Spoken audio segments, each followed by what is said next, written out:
Hey there, welcome to the complete Sketchup and Vray course for architectural design, where you will learn how to model and render a modern contemporary residential home. And yes, this course is designed for the absolute beginner who has no knowledge of SketchUp and Vray. My name is Manish and I'll be your instructor for this course. I've worked with SketchUp for over 10 plus years as an architect, and I'm happy to share my architectural expertise with you. So you've come to the right place. This course consists of the first half of a full course called the Complete SketchUp and Vray course for architectural design, and you'll get access to 18 free lessons. This course has amassed over 400 plus 5-star reviews on Udemy with an average rating of 4.7 out of 5. So you're learning from one of the best courses on the internet. If you'd like to access the full course, head to the link in the description. Now in this video, we will start off with the basics and show you how I use SketchUp and its various useful tools. Then we will learn how to import CAD drawings into SketchUp the right way, create walls and openings in SketchUp, model the floor slabs, the roof slabs, modeling the doors, windows, balcony doors and railings, create stairs in SketchUp, create a glass facade, modeling the site, creating terrains for our model, and finally adding trees using the Laubwerk plugin. Now this is a 30-40 house, so you will learn how an architect thinks and designs, and you will also learn some amount of basics about Vastu in a residential project. I will be explaining that as I teach modeling in SketchUp in this video.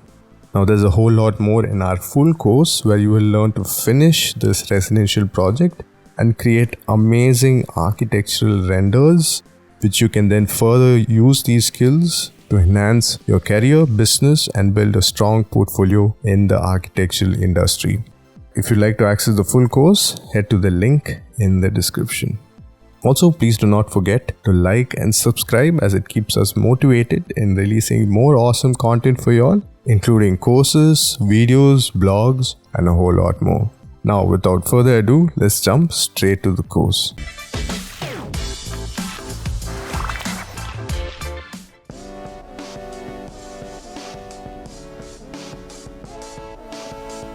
In this video, I'll show you guys how to install SketchUp Vray and our essential plugins. So you can click on the link in the description where you get access to this Google Sheet, which consists of our main softwares and plugins along with their links. So next to SketchUp, just click on the link. It opens the SketchUp main website. Now you need to select what you want SketchUp for. If you're a professional, you could select professional, or if you're in college or school, you can select higher education.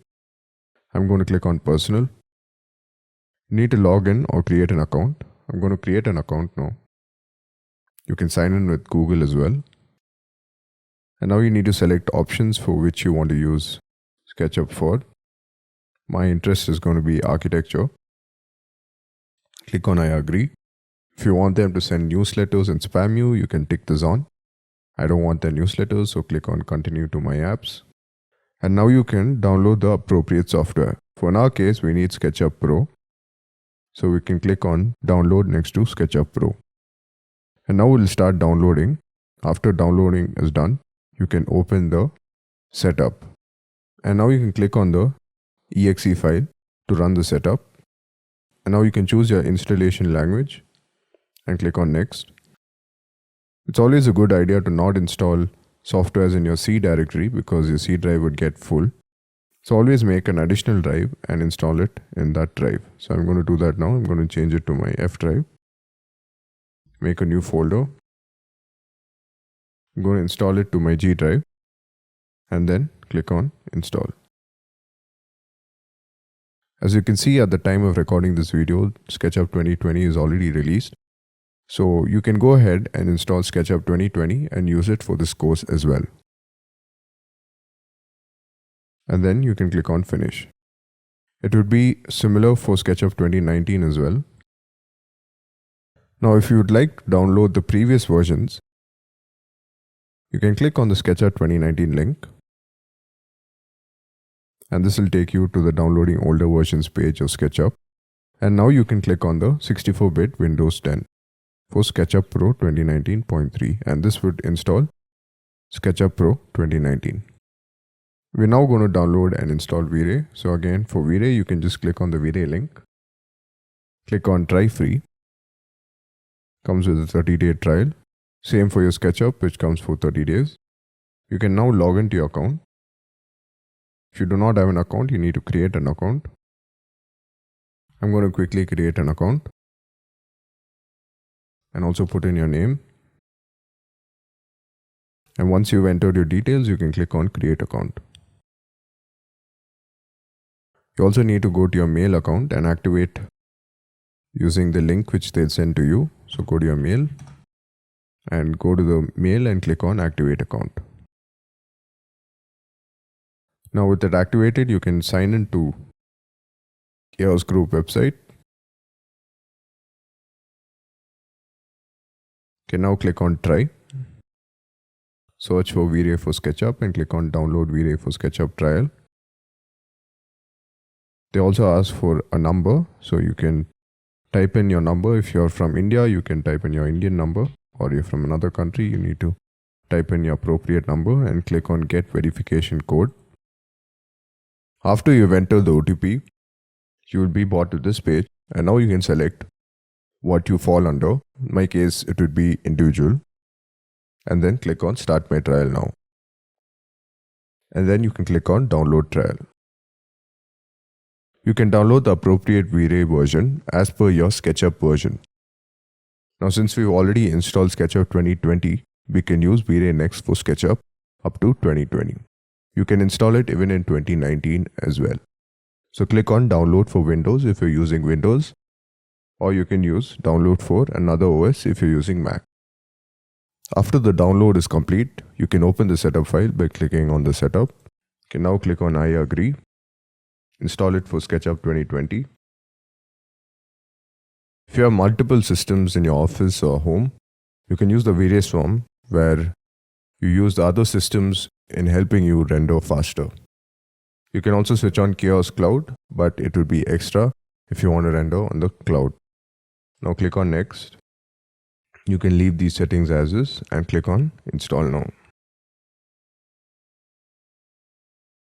Now you also need to install Vray Swarm, so click on I agree. You can uninstall any previous versions and then install the new version. And then click on Finish. You also need to install the Chaos Cloud, so click on I agree. Click on Install Now and click on Finish. In case your Vray crashes and all that, you can send them a report. So you can click on Help Us Improve Vray for SketchUp. And once you're done, you can click on Finish. We're now going to open SketchUp 2020. Note the same process will be followed for SketchUp 2019 as well, so you don't have to worry too much. Click on I agree and click on Continue. Need to sign in to access your subscription and then click on Start Trial. I'm going to open a simple template, so click on Simple Inches. Make sure you click on Allow Access. And this is our SketchUp interface. We have our main tools here and we have our default tray here, which we're going to use often in this course. And we have a new person as well.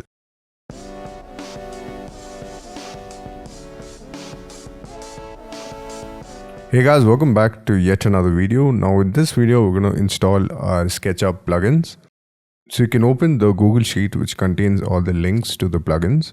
We're going to start off by installing Solar North, which is a plugin to change the north axis in SketchUp. So you can click on this link to open it up. And now you can click on Download. It would ask you to sign in. If you're not signed in to Extension Varos, you can sign in as well. So this is our .rbc file, which is basically a SketchUp plugin file. I'm going to move this to my SketchUp plugins folder. Do maintain a SketchUp plugins folder which contains all of your RBZ files. So I'm going to paste it in here. I already have the plugin, but I'm going to replace it anyways just to show you guys. I'm going to open SketchUp. I'm going to go to Windows and click on Extension Manager. Now I'm going to click on Install Extension. Browse to the directory which contains my plugin, which is my SketchUp plugins folder. Search for Solar North and click on Open. If this window box shows up, you can simply click on Yes. And now the Solar plugin gets installed into your SketchUp window. So I'm going to dock this to the top menu. Similarly, I can install the other plugins as well. So I'm going to open Bezier Spline now. So click on this link to open Bezier Spline. So this is the Sketchucation website.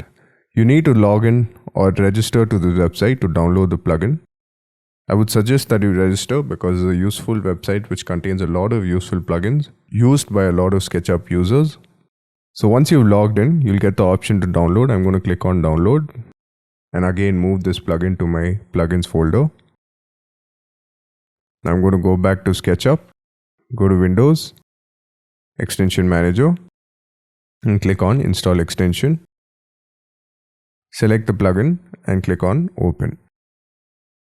So that would install the plugin, and if it doesn't show up, what you can do is go to View, click on Toolbars.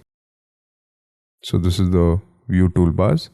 Now you can simply switch on BZ Toolbar.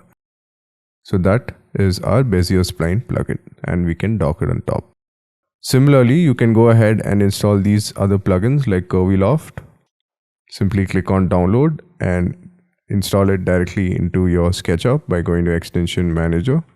You can also download and install plugins directly in the SketchUp software. So for that, go to Windows and click on Extension Warehouse. Now we can search for a plugin, for example, Solar North. Click on this and click on Download and Install. You need to sign in to continue. That is another way to download and install in SketchUp. But sometimes Sketchucation plugins don't show up in Extension Warehouse. So in that case, you need to go to the Sketchucation website, search for the plugins here, or use the links provided in my Google Sheet and install them accordingly. Now there are some plugins which are not part of Sketchucation or the Extension Warehouse. One of those plugins is Laubwerk. So you can open the Laubwerk link. I'm going to click on Store. And now we have Planskit freebie, which I'm going to add to cart. We can check out here. So click on Checkout. And now you need to fill in your details. Type in your email address. Click on I agree. You can also create a password. Click on I have read and agreed to the website terms and conditions. And you can also, if you want, subscribe to the newsletter. And once you fill in all your details, click on Purchase. Now you can click on Planskit freebie installer for Windows. So click on this and then start downloading your plans. It is around 500 MB, so we're going to wait for it to finish. We can now right click on Laubwerk and run as administrator to run the setup file. Make sure you also close SketchUp before you run the setup file. Now click on Next, click on I agree, click on Custom and click on Next. And you can install Laubwerk to the various software that you have installed. So make sure you install it for SketchUp 2019 or 2020 and then click on Next to finish. Also, you can put in your destination folder, and once you put in your destination folder, you can click on Next to complete the installation. So I have already installed Laubwerk, so I'm going to click on Cancel. So once you've installed Laubwerk, you can open SketchUp, go to View, go to Toolbars, search for your Laubwerk plugin. So you have Laubwerk here, you can switch this on, and this is our Laubwerk plugin. Now if the Vray plugins don't show up, you can simply show them as well. So go down and switch on Vray plugins as well. So I'm going to switch on all my Vray toolbars and I'm going to dock it in place.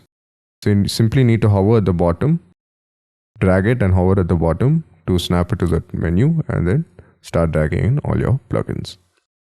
We can now install Artisan Tools. So we can click on the link to open it up. For Artisan Tools, we need to download it from their main website. So you can use the free 15-day trial, get trial license. Click on get 15-day trial. Click on accept and click on checkout. You also need to put in your details. You can switch off their newsletters if you don't want to receive any newsletters from them, and then click on next and then click on submit order. You'll then receive a mail with the installation instructions. So this is a mail which you receive from Artisan Tools. So you can click on the download link to download Artisan Tools first. Click on download Artisan RBZ. Move it to your main folder, which consists of all your plugins. Go to Windows, Extension Manager, and click on Install Extension. And finally, we can install our Artisan Tools. So you can select DM Artisan and click on Open. So this is our Artisan tool. Now to activate it, you can click on Add License, add your mail, and then the license key, and click on Activate License. And now you can start using the Artisan tools as well. So I hope you found this installation video useful. We're going to be learning how to leverage all these plugins in this course to create our home. I'll see you guys in the next video. Cheers.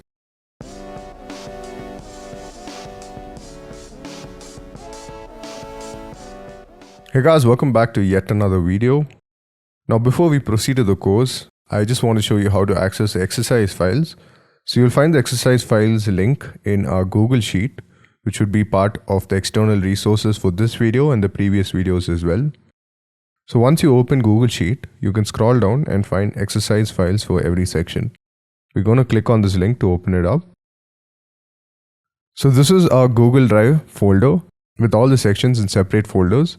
So you can either download the entire section by right-clicking on the folder and clicking on download, or you can also go into the folder and go into the video, for example, import DWG, and right-click and click on download as well.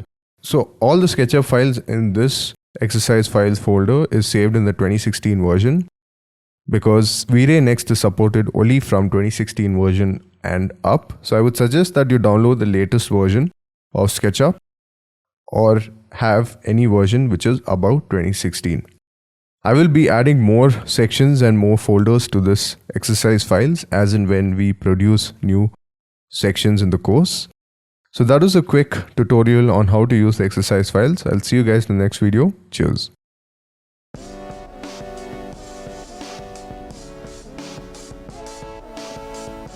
Hey guys, welcome back to yet another video. Now before we proceed to the course, I just want to invite you to our exclusive Facebook group for this course, which is called the Archyan SketchUp Student Center. So you can open the Google Sheet, which was found in our external resources for this video and the previous video. And if you scroll down, you'll find Facebook group. You can click on the link to open it up. And then you can click on join. I'm already joined because I'm the creator of this group. So as soon as you join, you can give in your introduction. A lot of students have given their introduction and where they're from, and it's great to hear stories from around the world and how you guys are learning SketchUp and Vray. And then we have monthly competitions. We put in daily content for you guys. So there's a lot of useful resources and more in this group, and I would definitely recommend you guys to join this group. So please do click on the Facebook group to join, and I'll see you guys inside the Facebook group as well. Alright, so we're going to start the course with an introduction to SketchUp in our next video. So I'll see you guys in the next video. Cheers.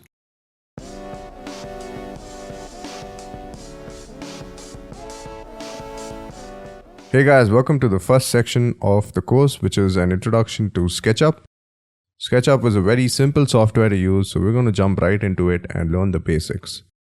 By the way, the reason why I've inverted this image is because when I record with the camera from outside, it mirrors back in the recording. Alright, so to kick things off, let's open up SketchUp. So double click SketchUp 2020 to open it up. Now as soon as you open SketchUp, this is the first dialog box which opens up. You need to choose your appropriate units. So for this course, we're going to be using architectural millimeters. And for those of you who are not familiar with architectural millimeters, no worries. I will be converting them to feet and inches every now and then. I have good experience working both in feet and inches and millimeters as an architect in Bangalore, India. Alright, so to start things off, let's open architectural millimeters. So you can just click on it and it opens it up. So as soon as you open SketchUp, this is what shows up, which is our top menu, and our right default tray, and our left large toolset bar. In some of your cases, the large toolset bar doesn't show up. So in that case, what you can do is go to View, Go to toolbars. Now search for large toolset bar. You can type L, just select anywhere and type L, goes to large toolset. Switch this on, so it shows up here on the left, and then click on close. And now you can dock it to the left as well. Alright, so to kick things off, I'm going to show you the main tool in SketchUp which you're going to use a lot, which is our select tool, which is this black mouse pointer on the screen. And this is our canvas where we're going to do a lot of the modeling. And this, of course, I don't know what her name is, but generally every version has a new SketchUp figure. I think her name is Laura. So we can delete Laura for now. So you can select using your select tool, select Laura and click on delete on your keyboard. You can press Ctrl Z to undo in case you want to bring back what you've accidentally deleted. And you can also delete stuff using the eraser tool. So I'm going to start using a lot of shortcuts in this course because shortcuts is the right way to model and also makes you more efficient as a 3D modeling machine. So press E on your keyboard to activate the eraser tool. And now if you left click and just drag, whatever comes in the path of the eraser tool gets deleted. You can also see now I'm in eraser tool, and if I want to switch back to the select tool, I can simply press spacebar on my keyboard. So that reverts back to the select tool. And also you can see that I'm orbiting. To orbit, we use the middle mouse button. So you can simply click on the middle mouse button and hold and then drag left to right. So this helps in orbiting within your scene. And we also have pan. So when you orbit and when you hold shift on your keyboard, it converts to pan and you can easily pan within your scene as well. So play around with orbit and pan. We're going to use that quite a lot in this course as well. So we're going to start off with the basic modeling tools in SketchUp. Our first tool is the line tool. So we can select the line tool from a default tray on the left, which is line, or I would suggest that you use the shortcut, which is L, to activate the line tool. Now with the line tool activated, you can click once. This is the origin of the line, and now you can click the second time and then that creates a line. You can also create line at a certain distance. Now type L again to activate the line tool. Let's draw a line from here. Now I'm going to give a distance of around 1000 mm, which is 1 meter. So type in 1000 and then press enter. So this line is 1000 mm. And you also notice that when I was drawing the line, that it drew on the green axis. So there's three main axes in SketchUp, which is your green axis, your red axis, and the blue axis. And you can always snap to these axes while modeling in SketchUp. So I'm going to delete this line. So now press L on your keyboard to activate the line tool again. So click anywhere on the canvas. Now if you want to snap it to the green axis, we use the left arrow key. So the left arrow key snaps it to the green axis. And now again you can type in your value. And you can see that wherever I hover, it always locks it to the green axis. So now I'm going to type in my value, again 1500. So that's 1500 mm, which is 5 feet. 1000 mm is around 3 feet 4 inches. Now I'm going to draw another line this way. Now to snap it to the red axis, I'm going to use the right arrow key. So it snaps it to the red axis. And now again I'm going to type in my value, which is 1800 mm, which is around 6 feet. And now back to this axis. Now I'm going to press left arrow key to snap it to the green axis. And now you can notice that I can snap it to the edge of this line instead of typing in the value again. So now I'm going to simply use this edge as a point of reference and click. So it creates a line which is 1500 mm. And finally, if you click here again to close, it creates a face on your SketchUp model as well.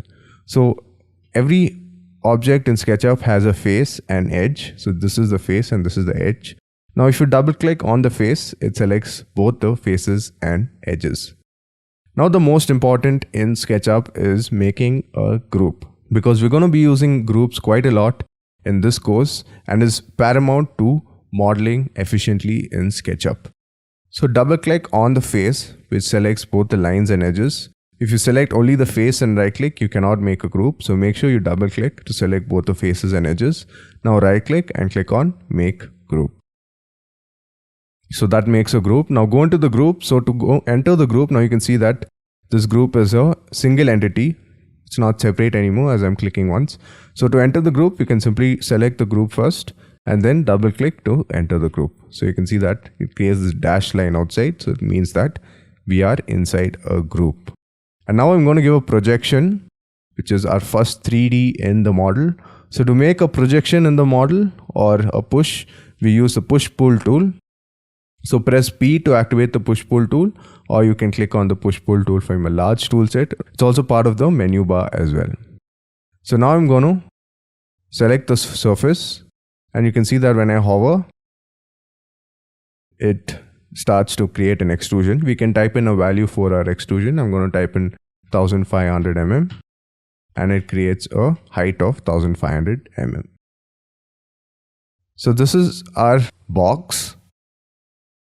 Now I'm going to press escape to exit the group. So again, you can see that since it's part of a group, it's a single entity. And when you press eraser tool and drag, the whole entity gets deleted. So that's the importance of a group. Let me just show you when this group is not a group and when it's exploded. So I'm going to make a copy now. So to make a copy, you press M. So M is the move tool. So press M to activate the move tool. You can see that this is the move tool. Now press Ctrl to make a copy. You can see that the move tool has an addition sign added to it. So now I'm going to use this reference point. So it starts to move the box. The Ctrl key is to make a copy. If I press Ctrl again, it removes the addition sign and you cannot make a copy, but it does move it because we're using the move tool. So press Ctrl to make a copy and then place the group. So we have two copies now. Now I'm going to explode this group. So select this group, right click and click on explode. So now if you use the eraser tool and let's say you delete this line, and this group, you can see that rest of these entities remain in place and this group gets deleted in its entirety. So it's important that you model in groups, because when you model a larger building and larger space, and if they are not in groups, you're going to end up with a lot of extra lines and edges.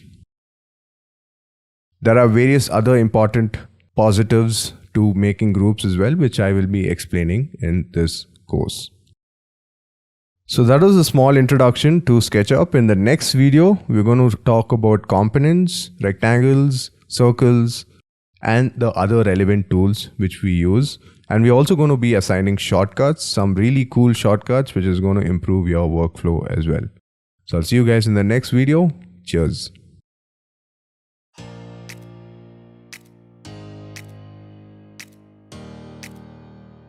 Hey guys, welcome back to yet another video. So in the previous video, I spoke about something called components towards the end of the video.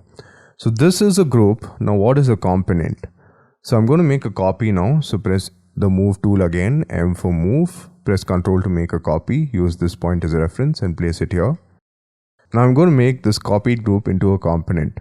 So right click on the group and click on make component. I'm going to call this box and click on create. Now I'm going to make a copy of this component and not this group. So select this component, press M and press Ctrl to make a copy. And now I'm going to show you something even more cool in SketchUp, which is array. So array also happens with the move and control key to make copies.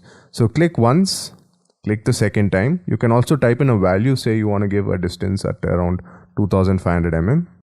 And press enter. So that makes a copy at 2500 mm from that reference point. Now without clicking anywhere else, type in X and type in 10. And now press enter. So that arrays the box 10 times and you can make multiple copies 10 times. So I spoke about components, right? Now let's say you want to make a change to each of these boxes. So you need to go into each box and make the change, right? Since we've made it a component, if I enter into this component and use the push tool now, so press P to activate the push tool. I'm going to push the surface in front. You can see that all the similar components changes as well. Whereas this is a group, so let me just quickly show you what happens in a group as well. X10, enter. And if I enter this group and push it out, it doesn't affect the rest of the scene, because these are separate groups. So you need to understand where you need to give groups and where you need to give components. We're going to be modeling a house. So I'm going to be showing you the various areas in a house where we can use both components and groups. One example is when you're creating a railing, it's always a good idea to create a component because every section would be same in a railing. So that was component, and that was copying it multiple times as well. Now let's say you want to copy this till here and divide it equally by 4 or 5. So I'm going to copy this group here. So it is similar to using the move and control and using the X10s. So instead of using the X10, we use the divide button. So again, activate the move tool by pressing M on your keyboard. You can also find it in our large tool set here. Press the control key to make a copy. Now click once and drag it till the edge where you want to divide the line or space equally. And then place the group by clicking once. Now press the slash sign on your keyboard and type in 10 and press enter. So that divides that space equally by 10 items. We're now going to learn how to make rectangles in SketchUp, which is very simple. So press R on your keyboard to activate the rectangle tool, or you can click on the rectangle tool from here in the large tool set bar. Now click once and then click twice. So this is created it in the correct plane. I'm going to create again another rectangle. Now you can see that it doesn't snap to the correct plane. So to make it snap to the correct plane, we use the top arrow key. So that snaps it to the blue axis. And now you can also type in a dimension for your rectangle. So we're going to type in 5000, 1200. So 1200 is around 4 feet. I'm not really sure how much 5000 mm is. I think it is around 13 feet. I'm not really sure. And then press enter. So this makes 1200 along the green axis and 5000 along the red axis. So now you can select this and make it a group. So right click, make group. And this as well. So right click and make group. So to make groups is 2 steps. We make a rectangle first, double click, right click, make group. Now what if you want to simply just select the face and press G on your keyboard and then it makes a group automatically. So that's because I've assigned a shortcut to make groups. To assign shortcuts, we go to Windows, go to Preferences. Now go to Shortcuts. Search for your filter. I'm going to search for make group. So we have edit/make group here. Now select this. Now go to shortcut and press G and then press the plus button. Now it would ask you whether you want to assign the shortcut. Click on yes and click on OK. So now each time you make a rectangle, double click and press G, it makes a group automatically. So we cut down one step where we need to right click and make group. We can also assign few other shortcuts. So let me show you the importance of those shortcuts. So again, go to Windows, Preferences, Shortcuts. Now these are the various shortcuts that I use in my modeling. So search for hide. Now we have edit hide here. So this is going to be F2. So you can simply assign by pressing F2 on your keyboard and pressing the plus button. Then we have unhide all, which is F4. Unhide last is F3. And we also have down this list view/component edit/hide rest of the model. I'm going to assign a shortcut called J for this. I'm going to quickly show that to you in a bit. And my last shortcut which I have assigned is X-ray. So type in X-ray and assign a shortcut Y. We cannot use X because we use it for our array multiplication. And once you assigned all the shortcuts, click on OK. So now let's check out all the shortcuts in SketchUp. So if I select this group and press F2, it hides that group. If I press F3, it unhides the last hidden group. Now if I select these, you can also notice that I'm selecting multiple groups. Now to select multiple groups, you press Ctrl on your keyboard, it activates the plus sign and you can select multiple groups. If you want to deselect a particular group, you can press Ctrl Shift and that changes to the minus sign. Now if you click, it deselects certain groups, whichever you don't want to select. Now with these groups selected, I'm going to press F2. And now if I press F4, it unhides all of it. I also want to show you that if I go into this group and make another group here, press G, make a rectangle and project this out.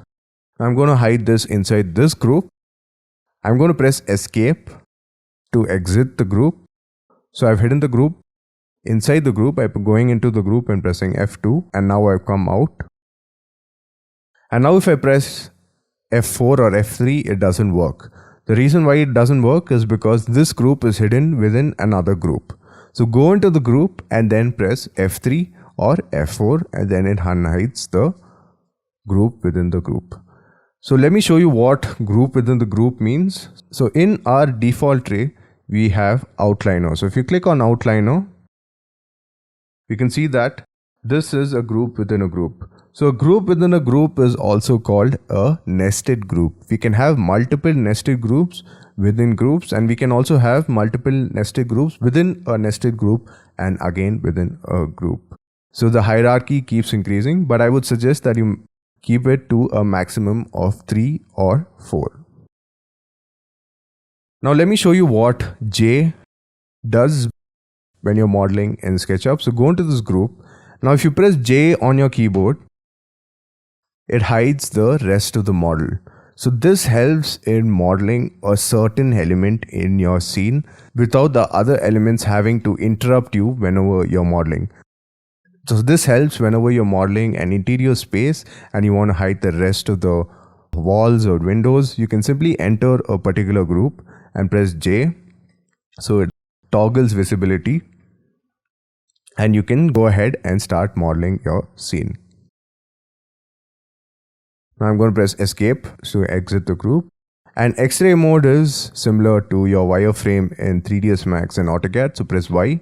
You can see the ends of your faces and edges as well. So it helps in snapping to certain particular edge which cannot be seen at a certain camera angle. So those were our shortcuts and those were our components. You also learned how to make rectangles.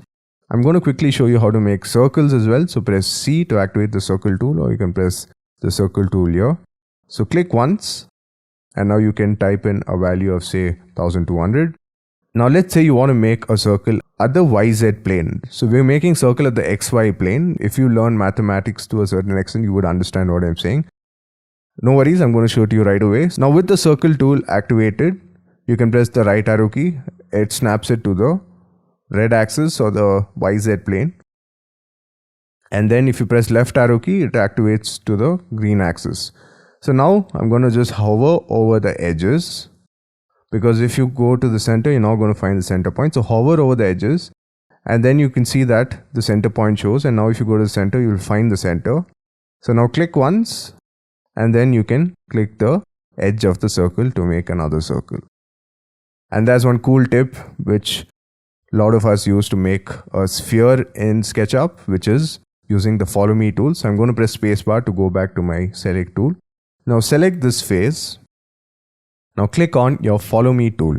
So the follow me tool doesn't have a shortcut, so we need to choose the follow me from our large toolset bar. So this is the follow me tool, click on that. So with this selected, click on this, and then it creates a perfect sphere. We can also reverse the face, because it's always important to have the white face facing the camera, because that's where the material will be applied to. So select both the edges and faces. You can see if I double click, it only selects the top part of the sphere. To select everything within the sphere, you need to triple click. So click 3 times quickly, and then it selects both the sides of the sphere. And now you can right click and click on reverse faces. So that makes sure that the white surface is facing you, and that's where the materials are going to be applied to in SketchUp as well. I've seen a lot of students modeling with their blue faces facing the camera. It's a very bad idea to do that. Always make sure you're reversing the faces. Now in this case, you can see that the blue face is facing us. Generally what happens is when you project it out, the blue face disappears. Or what you can do is select the face and right click and click on reverse faces. So that makes sure the white face is facing you as well. So we've gone through the main modeling tools. In the next video, we're going to go through the remaining ones, which we use quite a lot, which is the scale tool, rotate tool, offset tool, and tape tools, among many other. I'm also going to give you a brief introduction of our default tray, which we're going to use quite a lot in the course as well. So I'll see you guys in the next video. Cheers.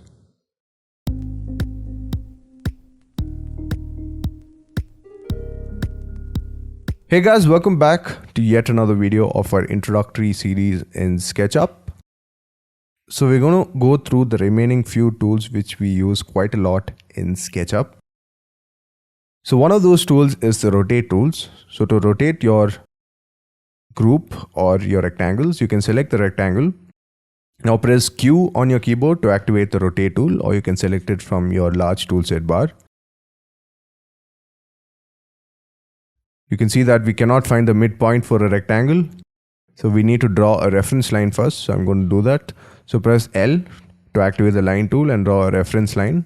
We can always delete that reference line later. Now you select the group or your rectangle, press the Q tool or the rotate tool on your large toolset bar. Find the midpoint of the line. So that is our point of reference which we're going to rotate from. And now we need to use our angle reference point as well. So this is going to be our angle which we're going to rotate from, which is our red axis. So click again, second time. And now you can either click or you can type in a value. So I'm going to type in 45 and press enter. So that rotates the rectangle by 45 degrees. So that is the rotate tool, and we can also make copies using the rotate tool. Now let's say you want to make a copy this way. So I'm going to select the rectangle again, activate the Q tool, which is the rotate tool. So click once. So this is our point of reference. If you want to be more accurate, you can go ahead and draw a line and then use that as a point of reference. But I'm simply going to show you how to make multiple copies along an angle. So with our point of reference selected, I'm going to use the point of angle. So I'm going to use this edge as the point of angle. And now if I press Ctrl, it makes a copy. So I'm going to place my rectangle somewhere here and type in X into 10. So that rotates it by 10 times. How cool is that? Similarly, we can also divide this. So I'm going to select all of this. You can see that when I select it, I'm dragging from the bottom right to the top left. So there's two ways to select in SketchUp. So one of those ways is from the top left to the bottom right, and the other way is the bottom right to the top left. Now what happens with the top left to the bottom right is whatever is within the box of this selection will get selected. So these 4 cards got selected. And from the bottom right to the top left is whenever an object comes within the path of this box selection, it gets selected as well. So you can see that some items are not within the box, but they still get selected because they come in the path of the selection. So I'm going to press Ctrl Shift to deselect these rectangles and this rectangle as well, and click on delete. Now let's say you want to rotate it along an axis and also divide it equally. So activate the rotate tool, place it at a point of reference. Now click the second time to choose your angle reference. Press Ctrl to make a copy. Place it here. Now use the slash tool on your keyboard and divide it by 10. So that divides it equally by 10. Now I'm going to show you how to use the scale tool. So select the group and press S on your keyboard to activate the scale tool. So that activates all these edge points. Now I can use this edge and reduce the size by 50%. To reduce it by 50%, you need to simply type in 0.5 and press enter. So that reduces the entire box by 50%. We can also scale it back. So type in 2. And then that brings it back to the 100%. Now let's say you want to mirror it to the other side. So again, to mirror, we use the scale tool. So select this group, press S on your keyboard. I'm also going to apply a material for you to make you better understand the mirror tool. So select this group, go to materials in our default tray, which is on the right. Select any material, and then once you select the material, the bucket tool activates automatically, and then you can just click to apply the material. Now if you want to change the size of this material, you can go to edit in the default tray under materials, and then you can see that we have a size here I'm going to change this to 600, which is 2 feet, and that changes the size of the polka dots. Now go back to your scale tool. Now to mirror it, I'm going to use this point, which is in the middle of this side. I'm going to mirror to this side. So drag to the other side. Now you need to mirror it by 100%. You press -1 and press enter. So that mirrors it on the other side by 100%. And finally, we have offset tool as well. Now let's say you want to make an opening in this group or box. So go into this component, press J to toggle visibility. Now press F to activate the offset tool, or you can click on the offset tool from here as well. So there's two ways to use offset tool, and the best way is by selecting the face first and then clicking on the offset tool. Now you can see that it hovers over these points. So now you can just simply click within the face. So that creates an offset. And I'm going to give an offset of 100 mm. So I've given an offset of 100 mm. And now if you've been wondering how to make openings in SketchUp, it's simple. Since you've already created an offset here, I'm going to create an opening now. So activate the push tool with the face selected. Now click on the face, drag it to the other side, and then simply click anywhere on the back side of the group. That creates an opening. How cool is that? Since it's a component, it makes the change on all the similar components. Imagine if this was not a component and you had to go to each and every group and make that change. That would be a total disaster and a lot of time wasted. So we covered materials in the default tray. We're not going to cover it much because we're going to be using V-Ray materials more than just the materials in our default tray. But one aspect of material tray which we use a lot is changing the dimensions, which we change mostly in our SketchUp materials. We also have other materials which you can try. You have roofing, we have tiles, woods. But the way I work, I would like to add materials in our V-Ray asset editor first and then edit it out. We also have something called entity info. So the entity info gives details of every group and component in your SketchUp model. So you simply need to select the group and it shows up here. And you can also change the tags and layers for this group by changing it here. So you can see that we have tags. If tag doesn't show up in your SketchUp, it's most likely you're using the older versions. In SketchUp 2020, they changed the name of layers to tags. So you can simply click on this. So we don't have any tags created. So once you created tags, we can change the tags. So go to your tags, which is again in your default tray. Click on the plus button. I'm going to give a name of random1. And this is going to be random2. And the third one is going to be random3. So now I'm going to randomly select certain groups. I'm holding the control key to select stuff. Now with these groups selected, go to your tags and change this to random1. Now if I hide random1 in our tags layer, it gets hidden automatically. And it won't affect your scene even if you press F3, F4 because it's hidden in layers. So please be wary of that. And I'm also going to hide certain other groups. So select all these groups, assign it to random2, hide random2 as well. So we have only random3 left. So I'm going to select all of this.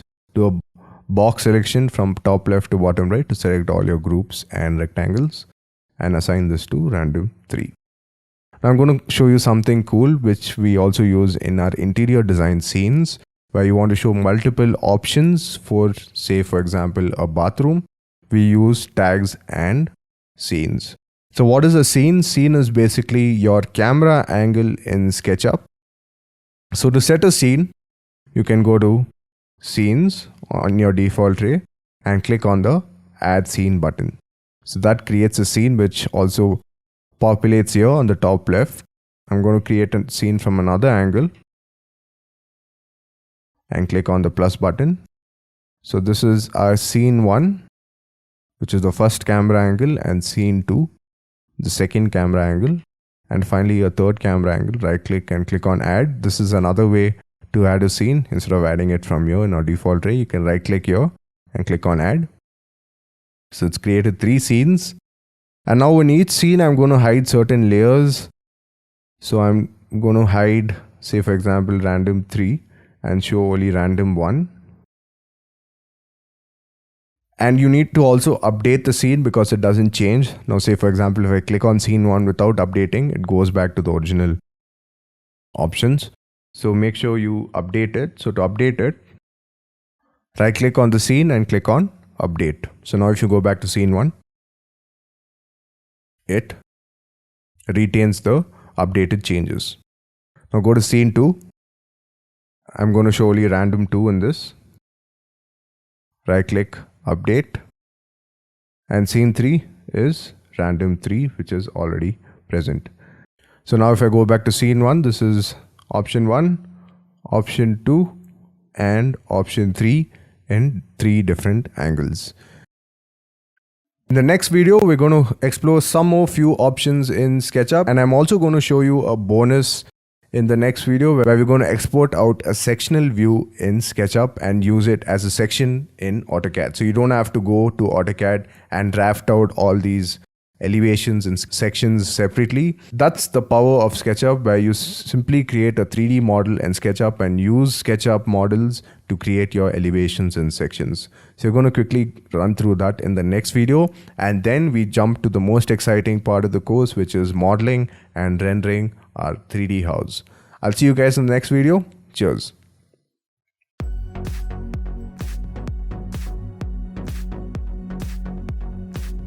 Hey guys, welcome back to the final section of this introductory series. You can open this model from the exercise files shared to you in our Google Drive or on Udemy. So to make a section in your model, what you need to do is go to Tools and click on Section Plane. So this is our section plane where you can make a cut wherever you like in your model. So I'm going to make a section now. So click on this part of the plane. So that makes a section. We can also assign a section. So call this section 1 and click OK. So that automatically makes a section plane. Now select the section plane and press the move tool and drag it in. So you can see that that creates a sectional view. So this is a 3D section which you can use in case you're architecture students and you want to show it at the 3D angle. Now if you want to take it into AutoCAD, what you need to do is select the section angle, right click and click on Align View. Now I'm using the pan tool, so hold the shift button and the middle mouse button to pan. So this is again in perspective, but we need to make it in proper section. So to make it in proper sectional view, go to camera and click on parallel projection. So that makes it in a proper sectional view. Also makes a section of our car, which we don't require. So press F2 to hide the car. And now you can right click and click on add. I'm going to add another scene. So click on create scene. I'm going to move these trees out a bit. So go into the group and move these trees out. And now what we need to do is simply export this model out. You can see that this is not modeled accurately, so there are some lines which may need adjustment in AutoCAD, but these are good enough to go as a base reference before you model it out in AutoCAD. And it also comes out accurately with the correct heights as well if you modeled it correctly in SketchUp. So make sure you model your SketchUp model correctly as well, which we're going to learn in this course. Now go to File and click on Export and click on 2D Graphic. Now if you want only an image from the SketchUp model, you can change the option to JPEG or PNG. But in our case, we need AutoCAD drawings. And the AutoCAD DWG file is only available in the SketchUp Pro version. So make sure you install SketchUp Pro and only then it shows up. So click on AutoCAD DWG file. Go to your directory where you want to save this file. You can also rename this sectional view. You can also change the AutoCAD version by going to options, You can change whichever option you want. I'm going to keep it at AutoCAD version 14 and leave the rest of the options as is, and then click on export. So it's exported into AutoCAD. Now I'm going to open AutoCAD and show it to you how it looks in AutoCAD.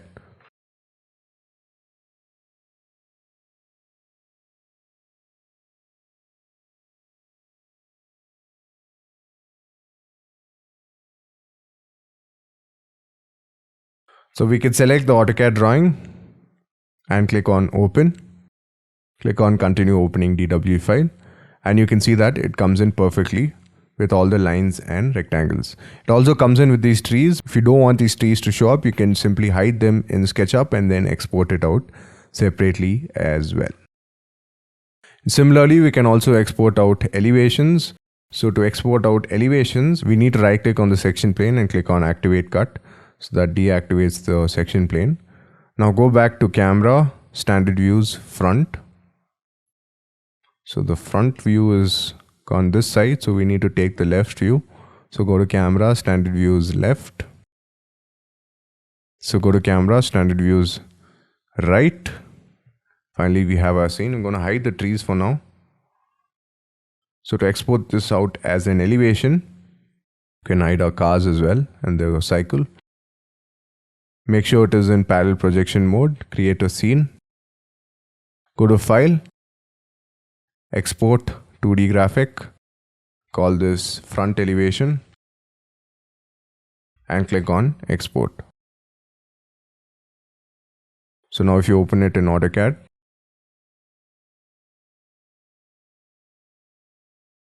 you have your front elevation as well.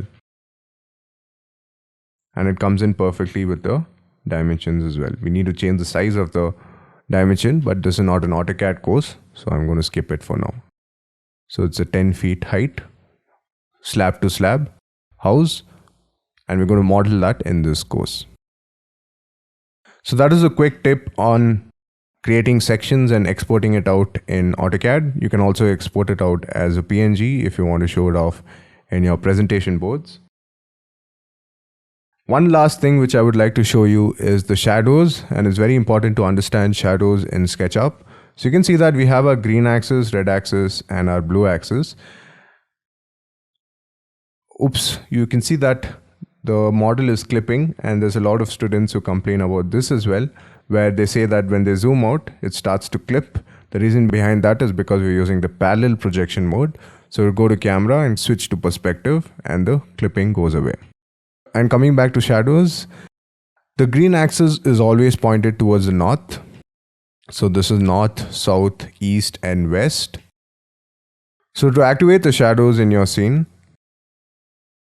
you can go to view and click on shadows. You can see that this creates a shadow on this side. That's because the green axis is pointed towards the north, and then this is south. Red axis towards east. So north, south, east, and west. This is the evening sun, so the shadow is falling from this side. And if you want to adjust the shadow settings, you can go to your shadow settings here on your default ray. You can see that this is the evening sun, which is around 2:30. If you change it more, it becomes bigger. So we're going to make it to the morning sun. And we can also change our month here to make the shadows longer or shorter, depending on the month. So that's how you create shadows, and it's always important to understand your north, south, east, and west axis. If you want to change the north angle to say this side, because you don't want to rotate the model, rather you want to change the axis, we have something called Solar North.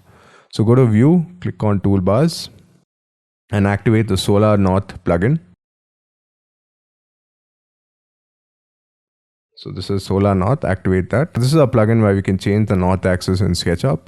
But it's always important that right off the bat, your green axis is pointed towards the north. Now if you want to change the axis, you click on the second Set North tool.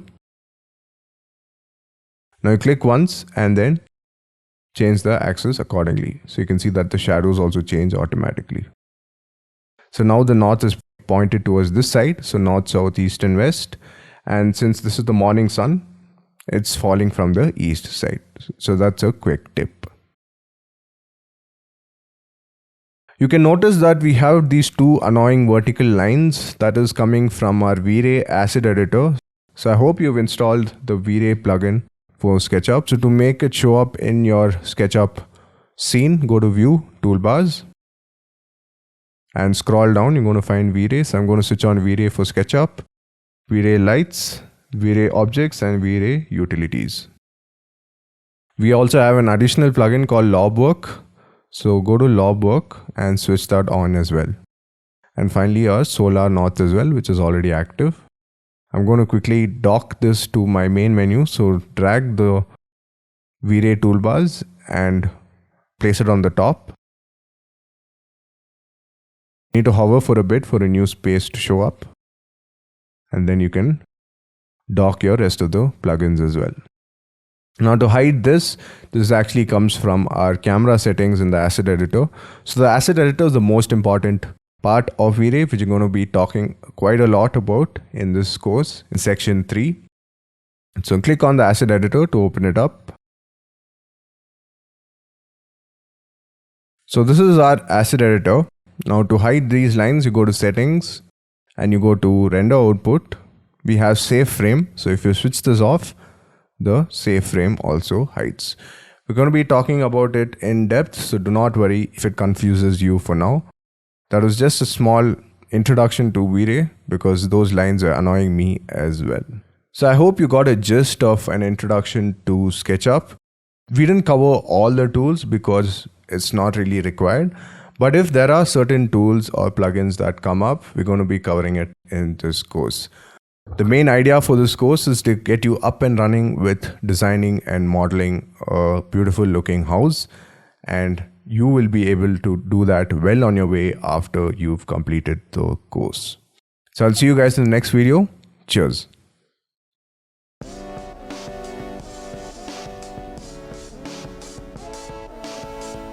Hey guys, welcome back to our first section of the course. So in this video, we're going to learn how to import our AutoCAD plans into SketchUp. Now, before we import the AutoCAD plans into SketchUp, I'm going to quickly run through the basic necessities, what you need in your AutoCAD plan. We don't need everything to be imported into SketchUp, just the basic ones so that we're good to go for our modeling as well. I think in the US, they start with the first floor and then the second and third. But in India, it's generally the ground floor, first floor, and second floor. So it's always G+1, G+2, G+10, and so on. And you can also notice that I've deleted all extra dimensions. So this is essentially a working drawing, which I've boiled down to just the bare necessities. So we have our walls, our windows, our furniture, our car, and our road. We can also delete our furniture if required, if you don't want to see that in SketchUp. And these are the bare necessities that we need to import into our SketchUp. And it's also important. Now, if I rotate this plan in AutoCAD, so you can press Shift and the middle mouse button to rotate. You can see that my plan is perfectly horizontal. In some cases, there would be lines at the top. So let me see if I can give a line like that. So generally it's called a thickness. So I'm going to give a thickness of around say 10 feet. So you can see that that automatically creates a 3D line. Now if you want to make this to 0, which is just the line at the XY plane, go to your front view. So generally it shows up like this. So do a selection by clicking once here and drag select to the top left. Again, whatever comes in the path will get selected. Right click, go to properties, change the thickness to 0. So that makes sure that everything is in 2D. Now go back to your top view. Rotate this as well. These are our 3 plans, the ground floor, first floor, and second floor. And we're going to import this in SketchUp. So type in Ctrl S to save in AutoCAD and close. So I'm going to open SketchUp, double click SketchUp to open it up. I'm going to select architectural millimeters because that's what we need for this course. We can delete Laura, so select her and delete. Now go to File, click on Import. I'm going to change my format to AutoCAD file format. Select the file. Now let's say your units is in meters. You need to go to Options and change the model units to meters, and then it imports it correctly. But in our case, it is modeled in millimeters, the AutoCAD plan. So I can simply select the AutoCAD plan and click on Import. So that brings in the AutoCAD plan. Now if you want to check the size to cross check whether it is in the correct scale, activate the tape measure tool. So press T on your keyboard to activate the tape measure tool, or you can click on the tape measure tool as well. So now you can click once and you can hover on the second point and you can see that is 152 mm, which is exactly 6 inches. So tape measure tool is a pretty cool tool which I've not covered in the introductory series. So there's 3 benefits to the tape measure tool. So I'm going to quickly make a group and project this out. So one is to create construction guides. So you can see that we can create multiple guides. We can also create reference lines, dash lines that is. And another useful function of the tape measure tool is to scale stuff in SketchUp. Now let's say I want to scale this down to 1500 mm. So I'm going to activate the tape measure tool with the group selected, click once and click the second time. And now I can type in the length. You can see in the bottom corner we have enter value to resize model. So I'm going to type in 1500 mm, which is 5 feet, and press enter. Now to ask you if you want to resize the model, click on yes, and then it automatically resizes the model. So if you measure this, you can see that it's at 1500 mm. So that was how you import AutoCAD plans into SketchUp. One last thing what I need to do is go to your tags. So these are the different layers that came with our AutoCAD plan. We do not require these layers. So click once, hold shift on your keyboard and click the second time. So that selects all the layers, and click on the minus button. Now you need to move the content to default tag. So click OK, and it moves all of it to our untagged layer, which is the default tag. I'm also going to create a new tag and call this house.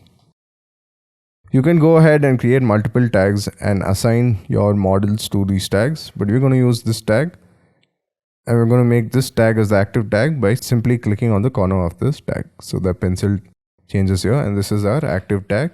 So whatever we model in our SketchUp from here on out is going to be in our house tag.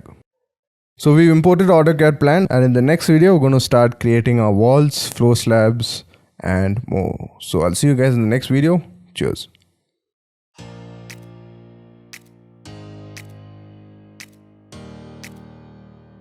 Hey guys, welcome back to yet another video. In this video, we're going to create our walls, windows and slabs. Now before we proceed with creating our walls, windows and slabs, I'm going to assign this AutoCAD block or group into a separate layer. So select the AutoCAD plan. We need to create a new layer or a tag. So click on the plus button in your default tray to create a tag. I'm going to call this house plan. Now to change the layer of this AutoCAD plan, go to your entity info and change this to house plan. So now we can hide the house plan using tags, which makes it much easier while modeling. Alright, to start off, I'm going to create my walls. So to create walls, I'm going to use rectangles. And also when I create walls, I like to create it in the top view or in our plan view. So to make it the top view, go to camera, click on parallel projection, go to camera, standard views top. Now if you use the top view quite a lot, you can assign a shortcut U, or you can also switch on a particular toolbar called views. So go to view, toolbars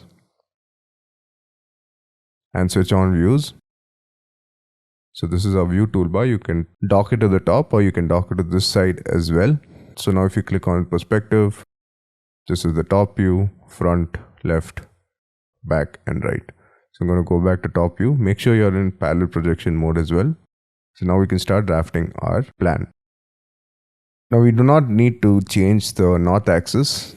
We can directly model right away because the green axis pointed towards north. Then the actual side conditions as well. This side is pointed north. So we are using a project which has the actual side conditions for north as well. Alright, to start creating your rectangles, you can press R. Now to create walls, we're going to simply draft over this plan. So you can activate the rectangle tool by pressing R, click once, click the second time, and you made your rectangle. Now what I'm going to do is double click on the face and press G to make it a group. So I'm going to enter the group and now continue creating my rectangles. So press R, make a rectangle this way. Now you can see that these faces are separated by this line in between. So we can go ahead and delete this line and nothing happens to the face because it's a connected face. Similarly, you can go ahead and draw these rectangles as well. So I'm quickly drawing the walls first. We'll do the windows separately after we've done modeling the walls. I'm switching between eraser, the rectangle tool, and the spacebar, which is the select tool. I'm not orbiting, so make sure you do not press the middle mouse button. So this changes the view. Make sure always in the top view, and you're always panning instead of orbiting. So hold shift and the middle mouse button to pan.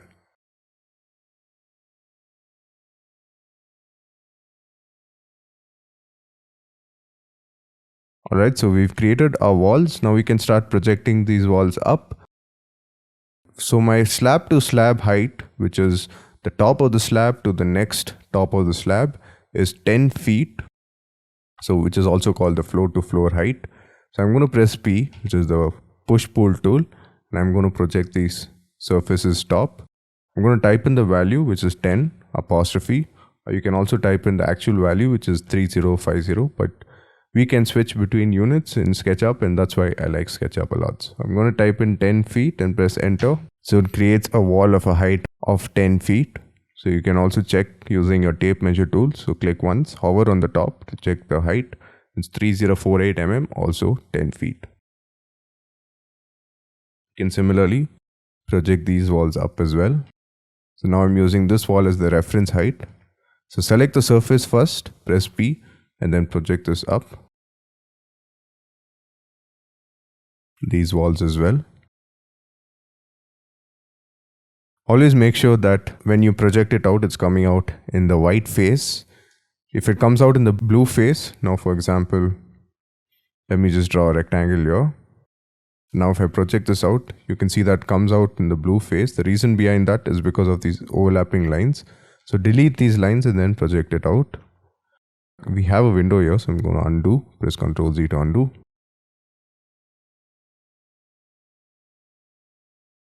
Alright, we can now create our windows. So I'm going to create my lintel and sill levels first. The sill level is the bottom of the window and the lintel is the top of the window. So I'm going to select this line, press M, which is move, press Ctrl to make a copy. Now this is going to come at a sill height of 2 feet, so type in 2 and then apostrophe. And our lintel height is going to come at 7 feet. So again, move this line up. I'm going to press the top arrow key to snap it to the blue axis, because sometimes when you don't snap it, it goes to the other sides. So press the blue axis to make sure that you're drawing it in the correct axis. And then type in your value, which is 7 feet, 7 apostrophe. So this divides the faces. And now you guessed it right, we need to simply push this till the edge. After pushing it to the edge, you can delete these lines. There might be certain instances where, for example, let's say this wall is projected out by 4 mm. And when you go ahead and delete this line, all the faces get deleted. The reason behind that is because of this face not being in line with this face. So you simply need to make sure that this line is in phase with this face and then go ahead and delete the lines. So it won't delete the entire surface. You need to delete lines here as well. So that's our opening for our windows. Similarly, I'm going to create additional openings. Now we cannot give a sill height of 2 feet here because this is our kitchen, as you can see. So for kitchen, the slab comes up to around 3 feet. So we need to give our sill height to up at least 3.5 feet. So select this line and move it up by 3.5. I can type in 3.5 apostrophe, which is 3.5 feet, or you can also type in 3 feet 6 inches if that's your style. And I can use this lintel as reference.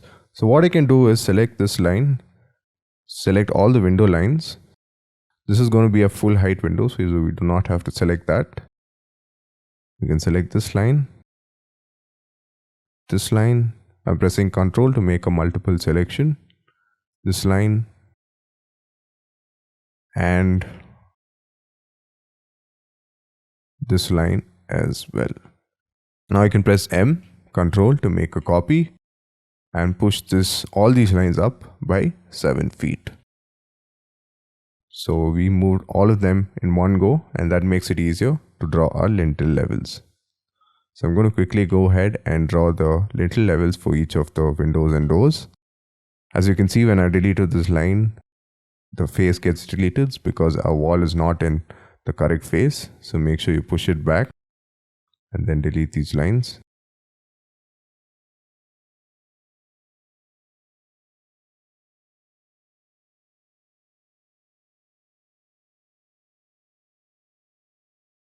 It's also important to make sure that your AutoCAD plan is drafted correctly. It makes it easier to model in SketchUp if your AutoCAD plan is drafted.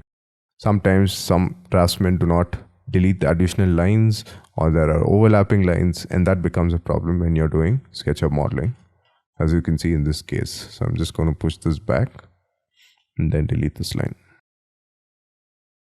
We have a lintel for our door as well. So I'm going to move this line up and then push this till the edge of the wall. For our dining and living, we can give the sill at around 2 feet. So I'm going to select these lines. You can also do a drag selection if you're unable to select the line. Make sure you do not select other lines while you do drag selection. And also make sure you're dragging from the top left to the bottom right. Because if you drag from the top right to the bottom left, all the faces and edges in the window selection path get selected.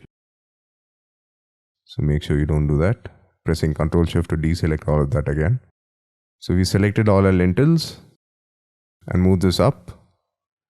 Press Ctrl to make a copy. I'm going to push this up by 2 feet and then push this face till the edge. We've got to push our kitchen sill and lintel.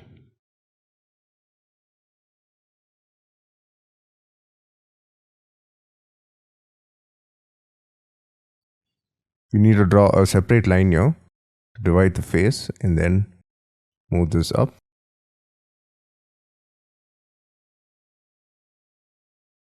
So we created our walls with our openings. Now we can copy this ground floor model to our first floor. So press M and press Ctrl to make a copy. This is a group, so you don't have to worry about editing the second group because it doesn't affect the first group. But if you make it a component, it does affect. So please do remember that. Alright, you can see that it sits in perfectly. The walls are aligned perfectly. So that's one of the reasons why we place the walls correctly, because it has to carry the load as well. Now we can go ahead and do the rest of the walls. So I'm going to enter the group and then select this line, push this till this edge, then start projecting it out. Select this face, press M, press Ctrl to make a copy and then push it to this edge. Again project it out. So this is how I model the second floor and the first floor. Sometimes I draft it on the plan. Sometimes I simply copy the face and then push it out. Now you can press Ctrl to make a copy using the push tool. So you don't have to draw lines again. Here we do need to draw a line. So draw a line and project this till this edge. So I'm going to go ahead and finish the rest of the model.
Alright guys, so you can see that we finished the modeling for first floor.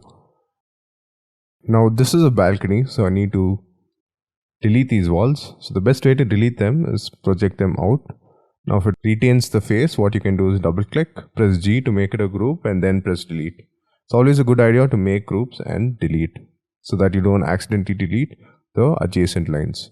Similarly, push this out to this edge, double click, press G and press delete.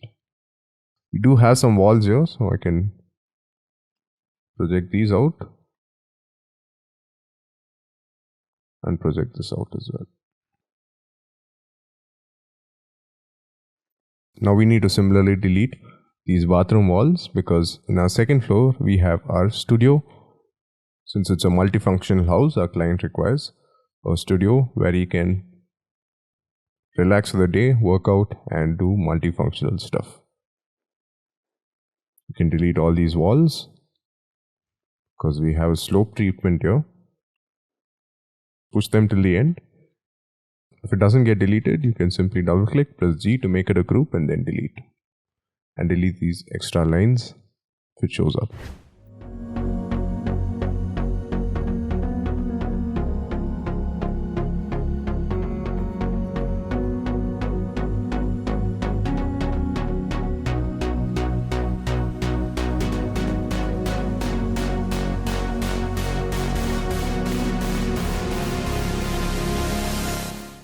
Alright, so we've done modeling our first floor and second floor walls and openings. We can now stack them on top of each other. Now before I stack them, you could try making it a component and then stacking them. In case you want to make any changes here. For example, if I make this a component, right click, make component, call this first floor. Now use the move tool, make a copy and move it on top of this wall so it stacks up correctly. And now if I go into this component, you can see that it affects even this scene as well. If you make changes in your floor plan and you bring it back here, you can make some changes here and then it will affect even the first floor here. Now since this is a small model, you do not have to worry about that. It's just a small tip for you guys in case you want to make any changes directly on the floor plan. So right click, make component, call the second floor, and move this on top of this. Also, I'm making a copy while moving it so it retains the original in the floor plan. Now this has to be pushed to the back. Alright, so our shell is coming to life. In our next video we're going to create our floors and we're also going to create some roofing. So I'll see you guys in the next video. Cheers.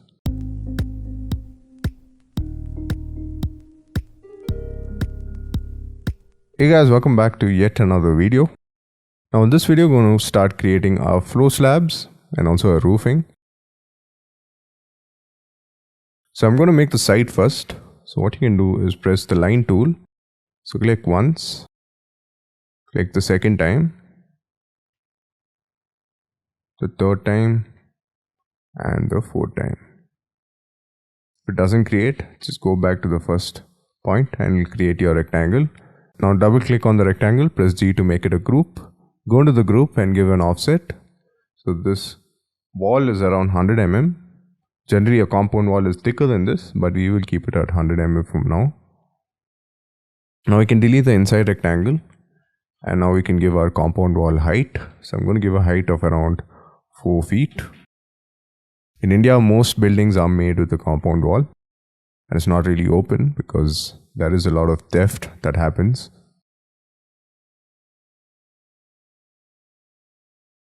We can also make our opening for our gate. I'm going to quickly switch to our perspective mode because it's easier to model in 3D while in perspective mode compared to parallel projection. So make a rectangle and then push this out. Double click on the surface, press G and then delete.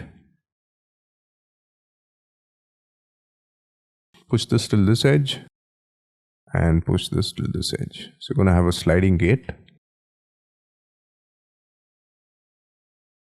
You can now create our floor slabs. So press R on your keyboard to make a rectangle. I'm going to make a rectangle till this edge. Double click G to make it a group again. Now press S, which is the scale command, and scale this edge to this edge. Alright, so we're going to have a plinth of 1 foot. So go into the group, project this out by 1 foot, which also means that we need to push our house top by 1 foot as well. So move this up by 1 foot. Now the garage is not going to be at a 1 foot plinth. So I'm going to make a rectangle this way and push this down. But this floor starts at 1 foot. So make a rectangle again. Now to make 2 steps, I simply need to create a rectangle. So this is 1 foot or 300 mm. The thread size is 1 foot and the riser is 6 inches. So double click, press G to make it a group. So what is thread? Thread is the longer side of the step and riser is your height. So our height is 6 inches. Move this up. Making a copy to move it up, and then you can move this here as well. Or we can just go into this group and project it out. So we made our steps.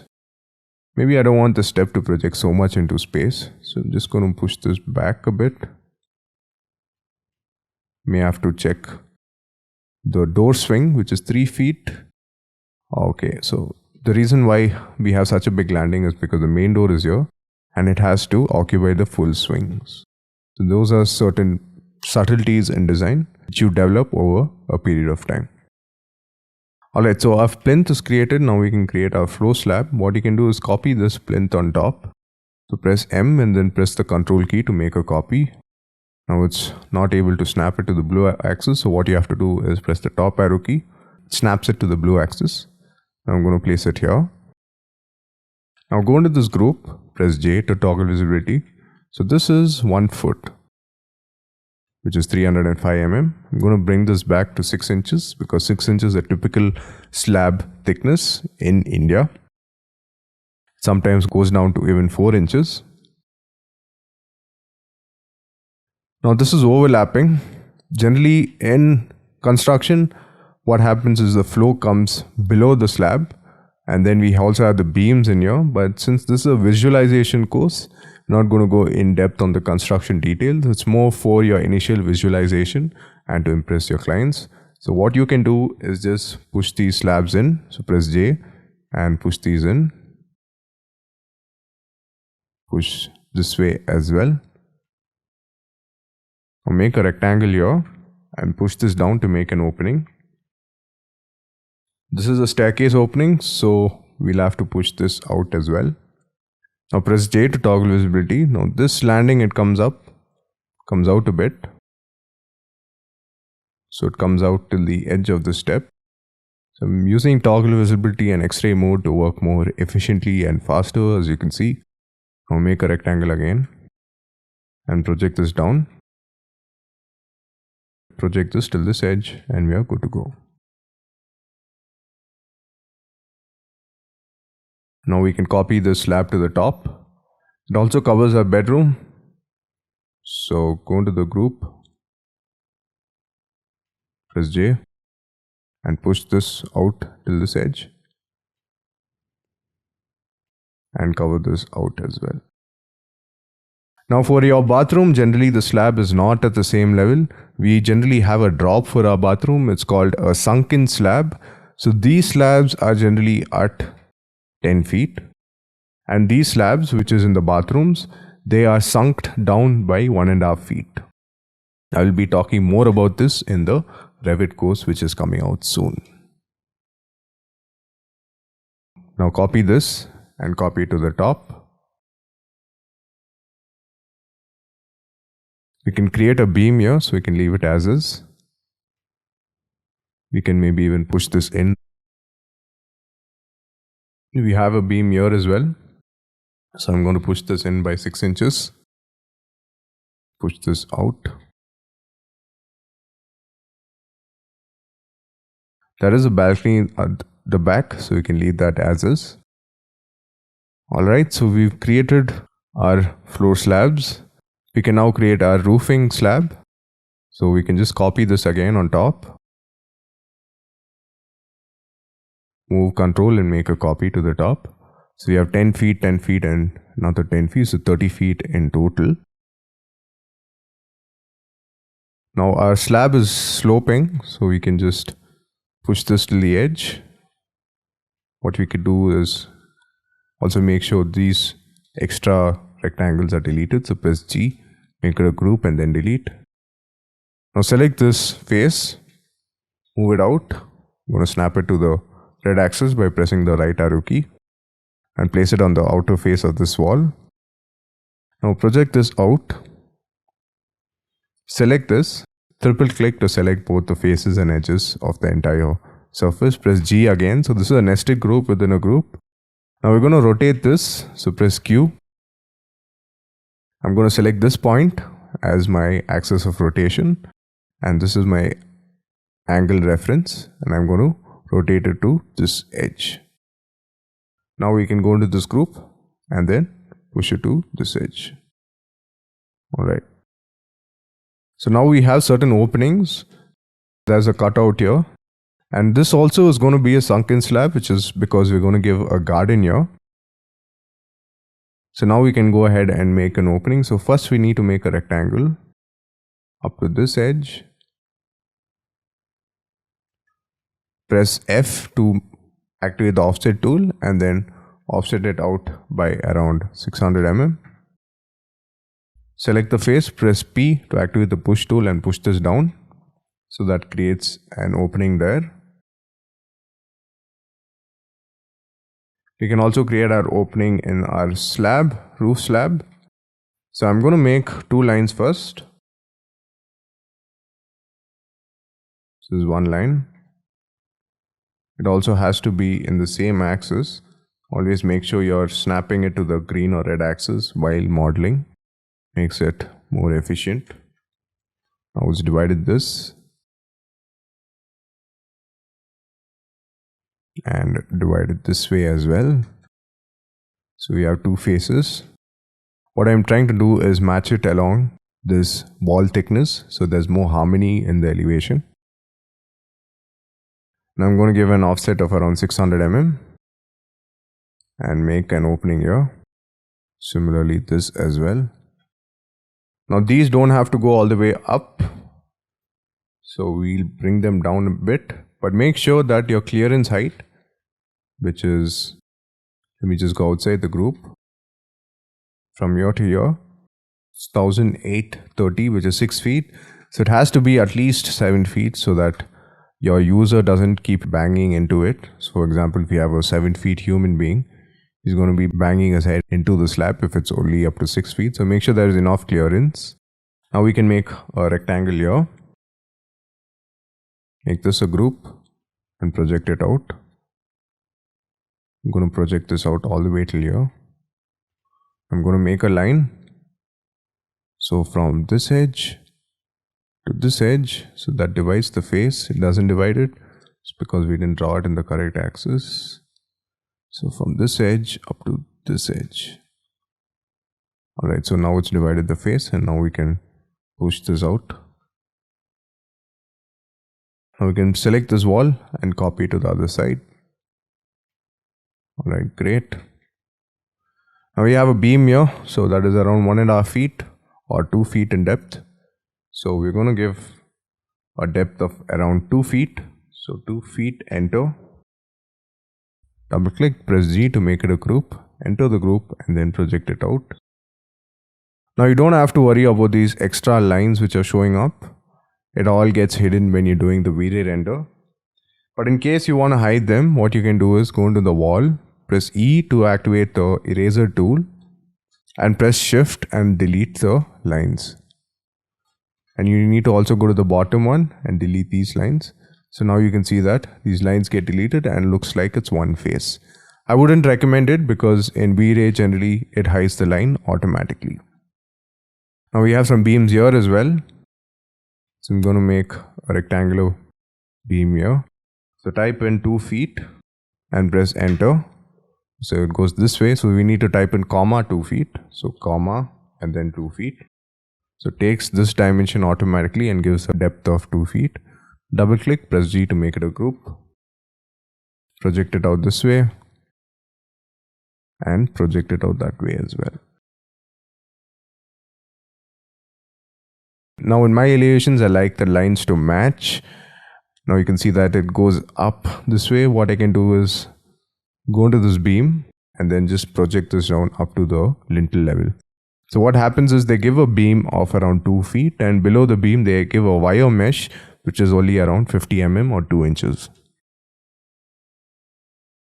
And now this is such a big cantilever and it cannot be supported without a columns.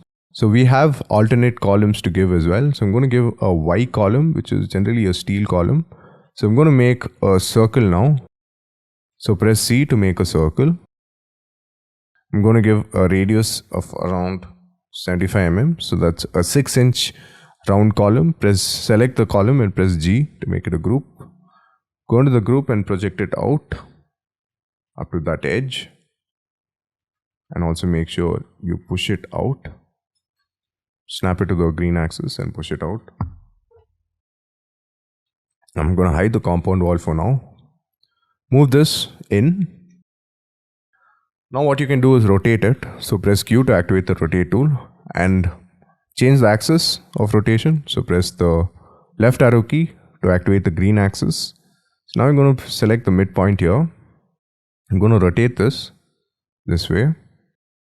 And I'm going to press Q again.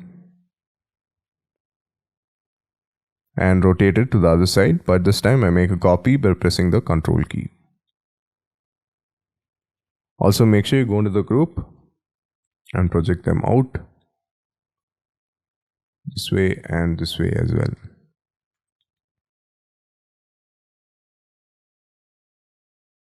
Make them a group if you require, and then just push them in a bit. Alright, great. I can just scale them down a bit so that it doesn't look like it's jutting out of the beam or column. We may require 2 columns. I'm yet to get the structural drawing from the structural engineer, but for now let's keep 2 columns. Or maybe 1 column would do the job, so I'll just push this out. Yeah, I think the structural engineer should be able to calculate that load. So our elevation is taking shape now. Now in the next video, we're going to learn to model our windows and then place them in place, and also create doors and the remaining parts of the model. So I'll see you guys in the next video. Cheers.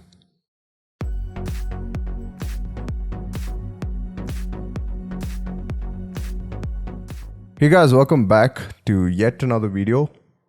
So in this video, we're going to learn how to create our windows and also our doors. So to create a window, you need to simply create a rectangle first. So we have a window here and a window here. So press R on your keyboard to activate the rectangle tool. Click on one corner and then to the next corner. So that makes a rectangle. Now make this a group. Double click on the face and press G to make it a group. Now go into the group and give an offset. I'm going to give an offset of 50 mm. which is 2 inches for our frame. I'm now going to make the frame a group and then the shutters a separate group. So we have 2 nested groups within a main group. Now we'll go into the frame group and give a thickness of around 50 mm or maybe even 75 mm, which is around 3 inches. And we have 2 shutters. So I'm going to draw a line in between. Now the shutters have a frame as well. So I'm going to give a frame thickness of around 100. Now again make the frame a group and glass another group. Now give the shutter thickness, which is your shutter frame, of around 25 mm, which is 1 inch. And we have a glass. So glass is typically around 2 mm to 5 mm. You also have 10 mm thick toughened glass. So I'm going to give 5 mm thick glass. Now we can delete this group because we can simply copy that other group here. So make this a group and then delete it. Now select this group, which is our shutter and our frame, and copy it to the other side. We can also move it in. Since these are UPVC windows, it would be sliding windows. Alright, so we've created our double shutter window. Similarly, we can create a single shutter as well. So you can make this for your practice. So make a rectangle, make it a group. Go into the group, give a 50 mm thickness. Make the frame a group, make the shutter a group. Now go into the frame, give a thickness of 50 mm. Go into the shutter, give a shutter thickness of 100 mm. Make the frame a group and give a thickness of around 25 mm. And finally our main shutter glass, which is 5 mm. So that's how you typically create windows in SketchUp. We don't have to go in detail and create the section for the frame. Generally a window frame or a door frame has a section, but we do not require it since it won't show up in the render, and we need to model only what will be seen in the final render. We can also move this in a bit, place it in the midpoint. Similarly this window.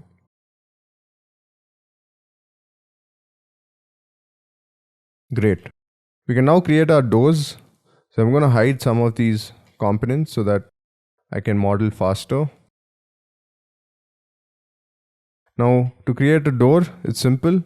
Just make a rectangle. Make this a group. Make a frame of around 50 mm again. We can select this line, press M on your keyboard to activate the move tool, and you snap it to the blue axis and then drag it down till this edge. Now we can make this frame a group and the shutter a group. The frame would be around 75 mm thick, which is 3 inches, and our shutter would be around 1 inch or even 2 inches if you want a more secure door. So I'm going to type in 1 inch and press enter. So that takes care of our door.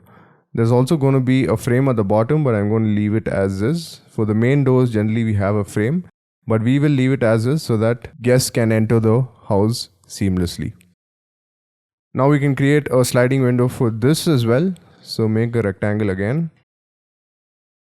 Make this a group. So this is a 3-tier window. I'll show you a step where you can divide a line equally. So give a thickness of around 50 mm for the frame. I'm going to follow the same steps which I used to create the other windows. So group, the shutter, another group, go into the frame, give a thickness of around 50 mm or 75 mm. Now go into this shutter. Now select this line, right click and click on divide. Now you can divide it into multiple points. So this equally divides the line into 3 or 4 spaces. So I'm going to equally divide it into 3 segments. So you can see that the length is around 729 mm. Once you hover and decide to boil down to 3 or 4, you simply need to click to make that division happen. And then our lines would be divided into 3 segments. Now we can draw a line from the edge of that line to the bottom. I'm holding shift on my keyboard to snap to the blue axis. Now we can make this a typical shutter and copy it to the other side. So we can delete these. Now go into this group. Now make an offset. So press F on your keyboard and give an offset again. I'm going to give an offset of 100 mm. Make this a group. Give a thickness of around 20 mm or 25. And finally our shutter. So make this a group and give a thickness of around 5 mm. And now you can also make this a component because this is typical. So right click, make component, call this typical shutter window and click on create. We can now select this and copy it to the other side and multiply it into 2. So that makes a second copy. So we'll come back later in the Vray section of this course and apply the materials. For now, these are good to go. You could also select these shutters and move it in a bit so that it's not in line with the frame. Generally, that's what happens in real life as well. Alright, great. I can press F4 to unhide the rest of the model. Now I'm going to go ahead and finish the windows for this model. You guys can also do the same. It will be good practice for y'all. I would suggest that if you have a typical window, now for example in this course we're going to only do the front part of this model. So if you want and if you're lazy, you can simply copy these windows to these corners, rotate it by 90 degrees, place it in place, and simply press the scale tool and then scale it till this edge. So if you're feeling lazy, you could do that. You can see that these frames are slightly bigger than the ones in the bottom. Ideally, what you need to do is go into the group, press J, enter the frame group as well. Now select the entire frame. I'm doing a drag selection from top left to the bottom right. Now press J to toggle visibility, and I'm going to move this till this edge. So similarly, you have to do that for your shutters as well. So before I do that, I'm just going to move this to the midpoint. So let's see if we can find a midpoint. So I found a midpoint. Now I go into the group, select this entire frame and move to this edge, and go into the shutter and just push it till the edge. Ideally, this is how you're supposed to make the windows in case you're copying it to other sizes. Because if you scale it, there would be chances of one frame size being bigger than the other. But in our case, we're going to do only the front part of the render in the first 2 sections of the course.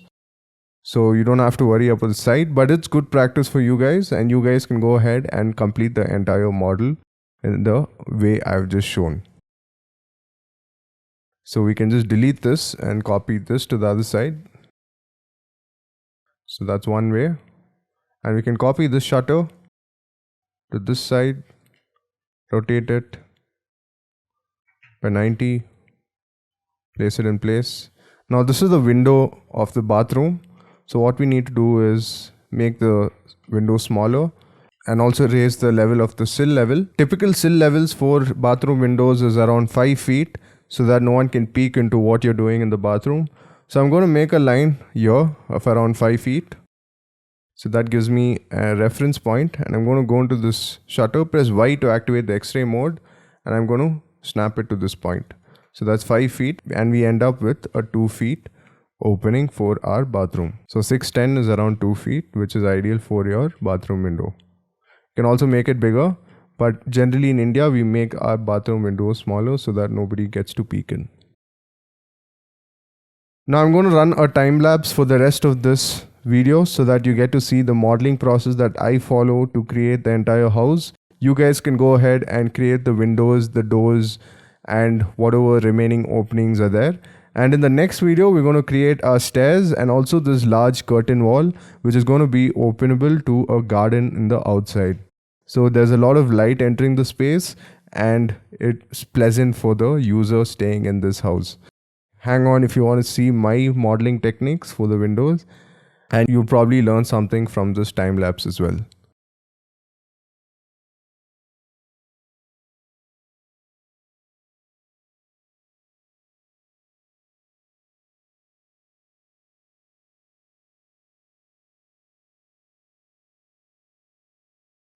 Also guys, there was a small tip which I missed, which is if you're copying windows and if they are typical windows, it's a good idea to make the windows a component so that if you apply a material to one window, it would affect the other windows as well.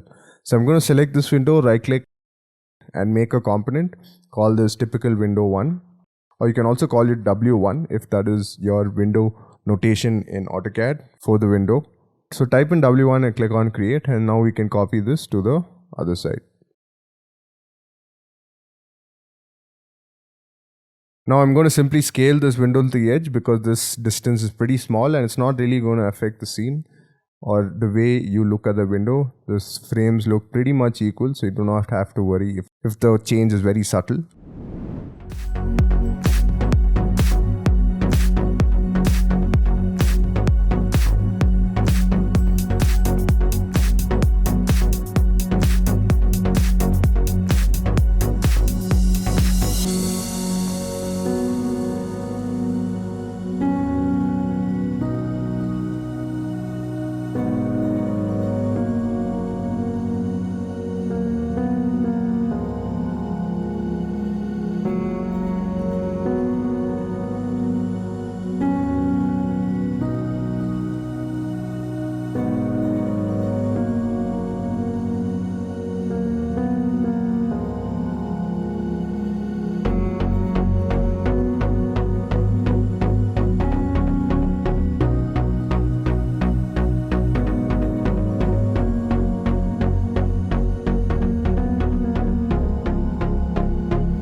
Hey guys, welcome back to yet another video. Now if you've been following the previous video in the timeline, you would have noticed me making the balcony door. So I'm going to quickly run through the balcony door in this video before we proceed to the stairs.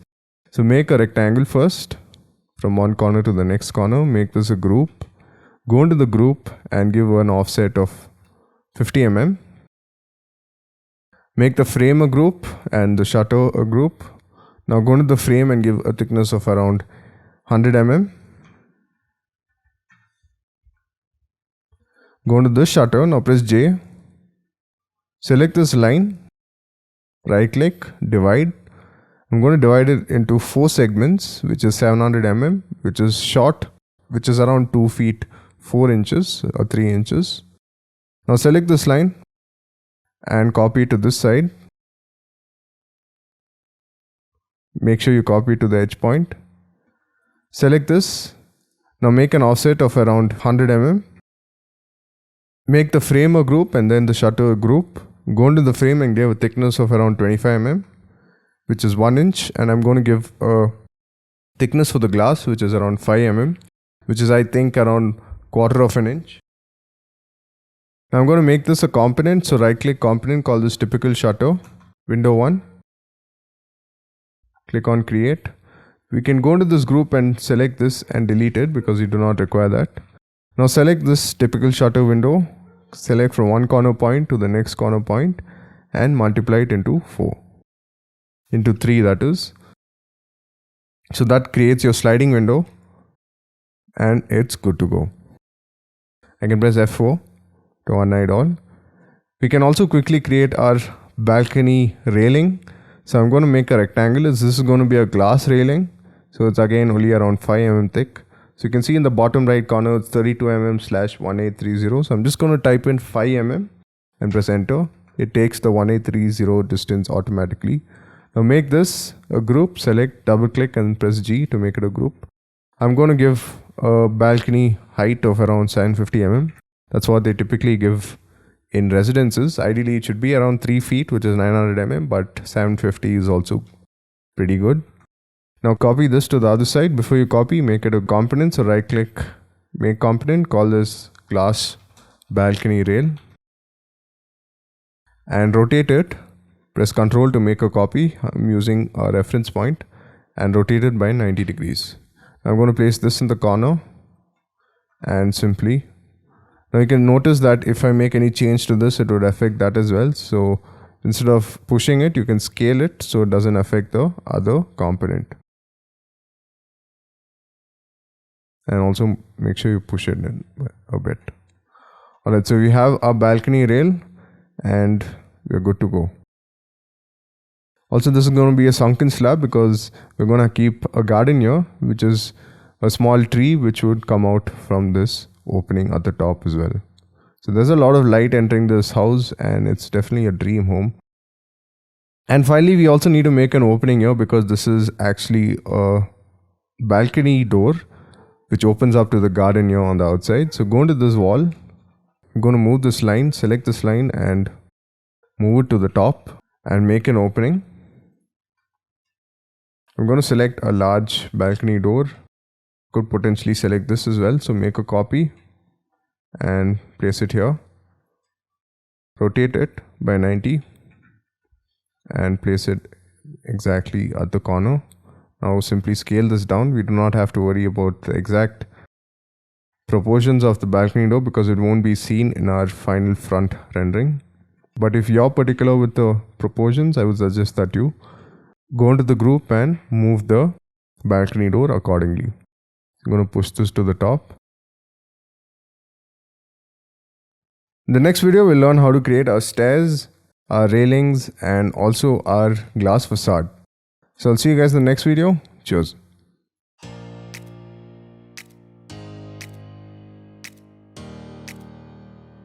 Hey guys, welcome back to yet another video. In this video, we're going to create our stairs and also our curtain wall, which is just a large window here opening because we have a large garden here.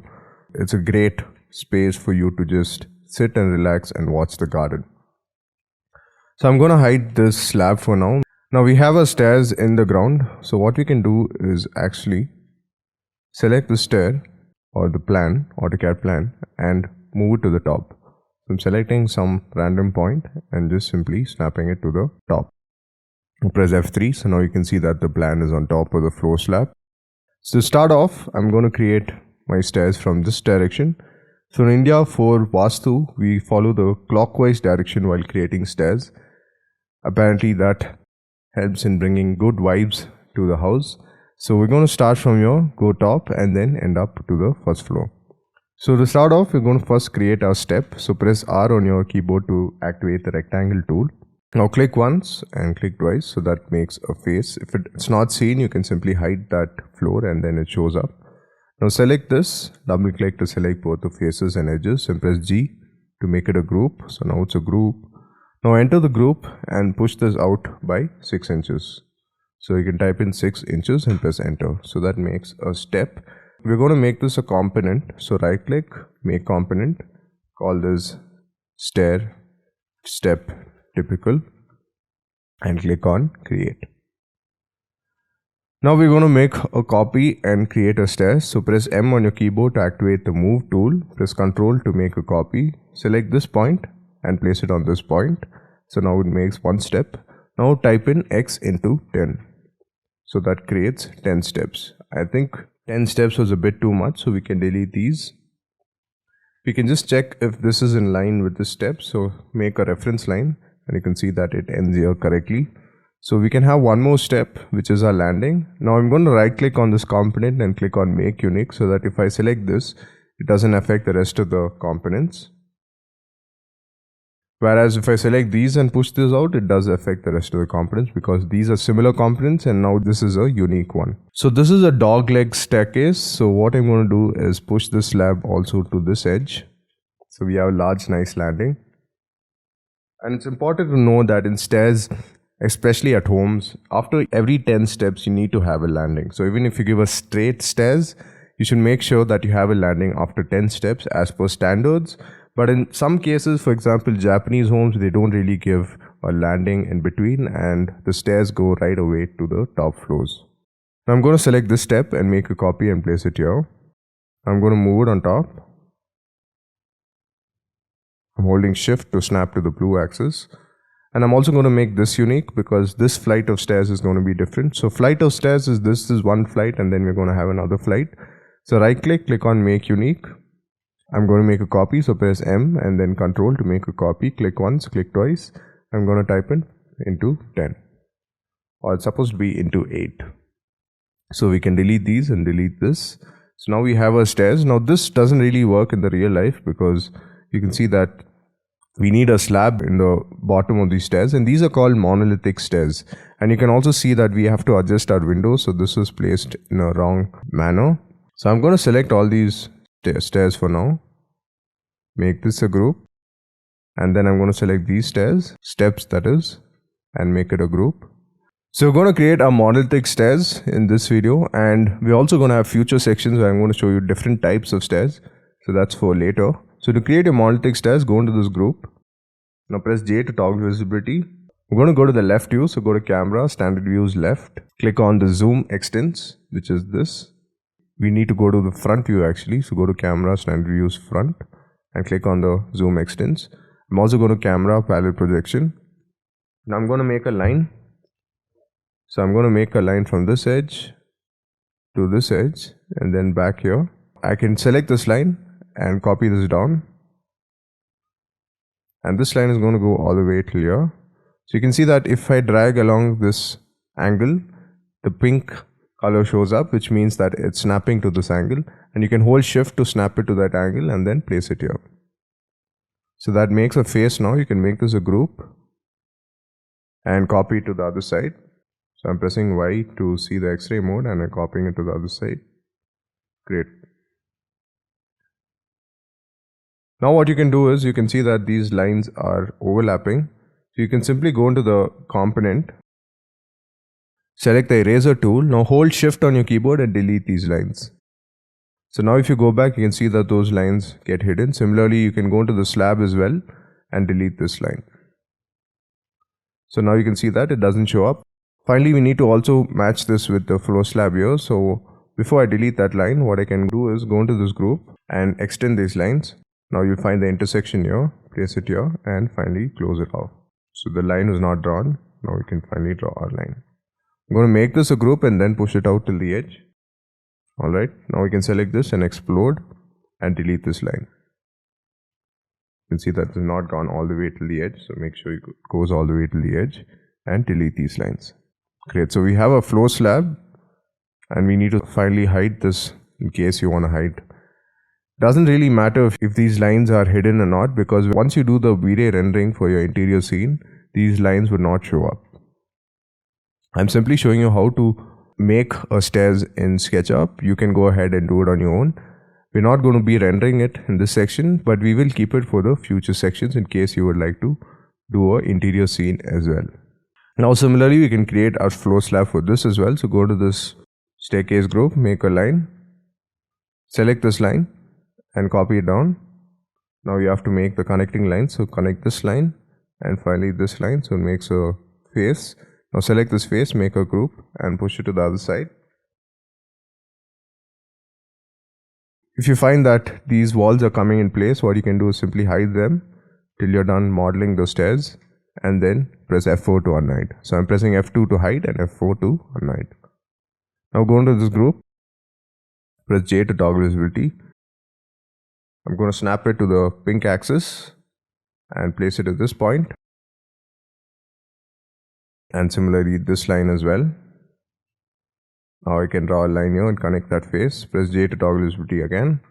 Make this a group and then push it out. Now we can select this group and click on explode. Right click, explode. Delete this line, delete these lines. And finally this line as well. And we have floor slab ready to go. I'm not going to delete these lines because it doesn't really show up when you start the V-Ray rendering. We can leave it as is if you're doing V-Ray renders. But if you want to export images in SketchUp and you don't want these lines to be seen, you need to simply go into the group, hold shift on your keyboard and delete these lines. Similarly to the component as well, delete these lines as well, so it doesn't show up. Finally here as well. This was an extra line, so you can simply delete that. Delete this line as well. You can see that it looks perfect. Alright, great. So that is how you create stairs. Now you can select these flights, right click, click on make group, and then right click, click on make component, call this typical stair and click on create. Now we can copy this to the top. So press M, press Ctrl to make a copy, click once. Press the top arrow key on your keyboard to lock it to the blue axis and then place it on the top. You can see that we have to extend this floor slab. So press J and then extend this out. Right. And we can also make another copy because we have 2 flights of stairs. And this goes all the way to the terrace. Press F4. This has to go one more step up, so move this up and extend the slab out. So we've created our stairs. In the next video, we're going to create our glass facade here. This is additional modeling skills for you guys. We're not really going to be rendering this part of the house. We're only going to be rendering the front part. But it's going to give you an idea of how to model a curtain wall. So I'll see you guys in the next video. Cheers.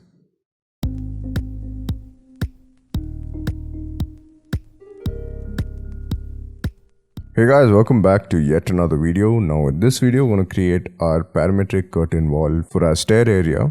So to start off, I'm going to make a rectangle of this height. So press R on your keyboard and snap it to the red axis by pressing the right arrow key. Now drag on top and drag it to the left a bit or to the right. And now you can see in the bottom right corner that our dimension is 494,9144. We can simply type in the value, which is going to be 350. And press enter. Now we have one rectangle. Now I'm going to select this rectangle and copy it to the middle. So use the move and the control key to make a copy.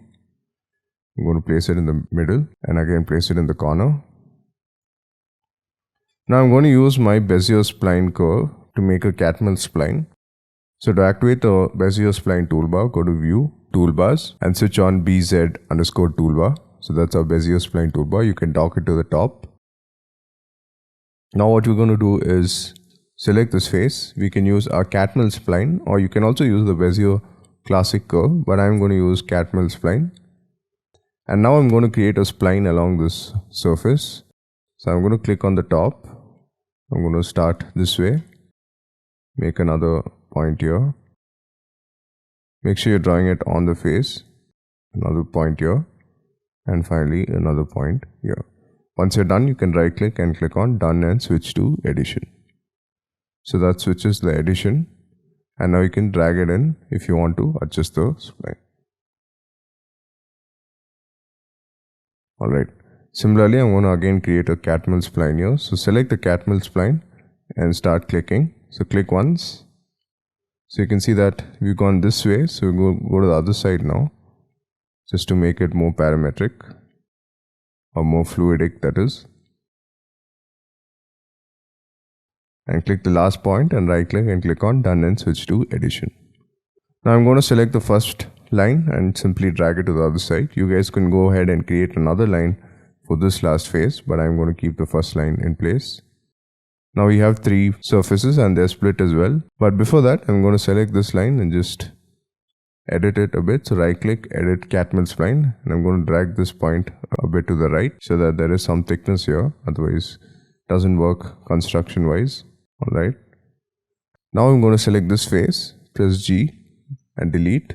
So we're only left with our fin. Now you can notice that this face is not being divided. So the reason is because this line is not touching to the ground. So you can simply draw a line to the bottom.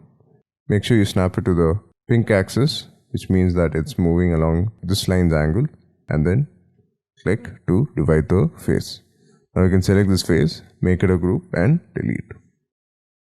Finally, we have this face as well. So this is already separated. So make it a group and delete. Now we're going to use our Curvy Loft plugin to make a shape for these 3 curves. So we can go to View, Toolbars, and switch on our Curvy Loft toolbar. So this is our Curvy Loft. We can again drag it in place. Now we can click on Curvy Loft by spline. We can select our first face, our second face, and finally our third face. Once you're done selecting the third face, you can click on Loft by spline, and this creates a loft. Now you need to click on the outside to generate the face. So that makes a proper curvy facade. Now what we're going to do is enter the group. We're going to cover these edges by drawing a line from one line to the next. Now you can see that it completes the face. Similarly on the other side. So just connect these 2 lines with another line and it makes a face. And also make sure you delete that line. And I'm going to make a copy to the side just in case I want to make multiple options, but we're going to create one option. So now select this curvilinear wall and we're going to use another plugin called Slicer. So go to View, Toolbars, and search for Slicer. So you have Slicer on. You can drag it in place. So this is the Slicer plugin. We're going to click on the first option, which is Slicers. Now we're going to give options for these. Now you can see that we have an axis. So we're going to cut it both on the x-axis and on the z-axis. So the x-axis is generally the red axis. The z-axis is the blue axis. So click on the slicer tool with your group selected and change this to the x and z. So we cut it both horizontally and vertically as well.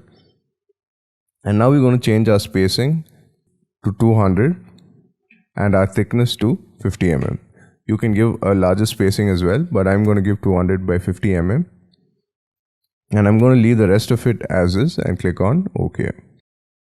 And this, which is our z-axis, should be the same, 200 by 50 mm, and click on OK. So it's going to take some time to calculate and then slice the model accordingly. Alright, so we've divided our parametric curvy facade. You can see that one part hasn't come in is because the width may have been smaller. So what we can do for that is use our joint push tool. So go to View, Toolbars, and click on Fredo 6 Joint Push tool. Now we can go into this group. So I'm going to select this face, hold shift and select this face as well, and then click on the vector tool. And now you can see that it starts pushing the face. We're going to push it along the red axis. Press J to toggle visibility and push it till the edge. Alright, great. See, this is jutting out a bit. So just go into the group, make a line here, make a line here as well, and then bring this down. Alright, great. So that's how you create a parametric facade. It's also a good idea to give a color for this facade. So I'm going to just simply give a white color for now and change it in V-Ray if needed at a later stage. So go to your material palette in your default ray. I'm going to select colors. I'm going to select the white color and simply apply it on the group. You can click on the horizontal group and then the vertical group. So that creates our parametric mesh wall. These are generally a glitch in the plugin, so you can simply delete these groups in the bottom and we can leave our parametric facade as is. And if you want to create this in real life, we generally have CNC cut jalis, and we can also give a wire mesh in between so that no insects or the items enter the space. So this is a great way to light the interior scene, and it's going to be brightly lit if we have a large opening with fenestrations like this. And lastly, we can also go into these grooves because the wall will definitely require support, and just push this out maybe at least by 200 mm. So I'm going to push this out as well, and finally this out as well. So that's how you create your parametric facade. We may have to adjust the windows as well so that it doesn't interfere with the walls. And if you feel that these walls are not going all the way till the edge, you can simply select both these walls, use the scale tool and scale it to the edge. So I'm going to quickly just draw a line, push these walls in as well so that it doesn't interfere with the window. So these are the various clashes that we need to keep in mind when we design so that in real life you don't mess it up. So I'm simply moving this line to this edge and pushing this out. So you can use the same method to create a parametric facade even for office buildings, commercial buildings and more. It's a very simple process. We will be having more tutorials on creating parametric facades in future sections. But this is a glimpse on what you can do with SketchUp with some awesome plugins. In the next video, we're going to learn how to create our gate, our roads and more, and also create some terrain modeling. So we jump into the landscape part of this course. So I'll see you guys in the next video. Cheers.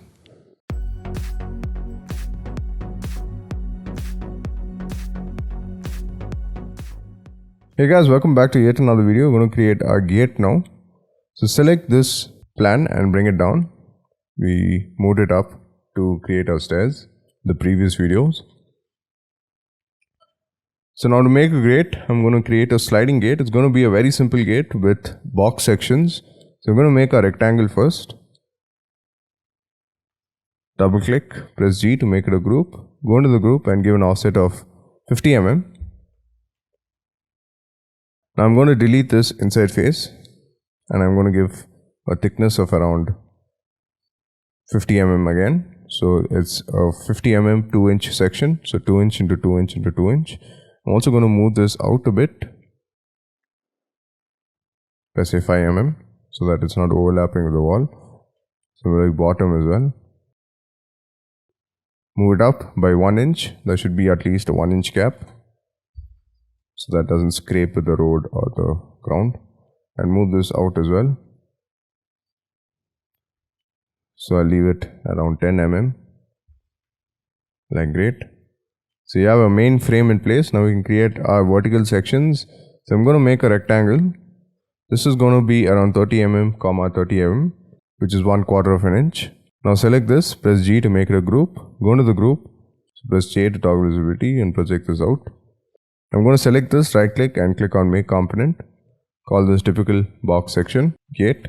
Now move these box sections to the start. So I'm going to press Y, toggle visibility so that I can select the center. You can see that I can select the center much more easily. I'm going to move it to the corner here. Select the center again and move it to the midpoint here. Now what I'm going to do is press Y to toggle visibility. Copy this here. Multiply it into 2. You can delete this and again make a copy. And delete this. So we have a gap in between.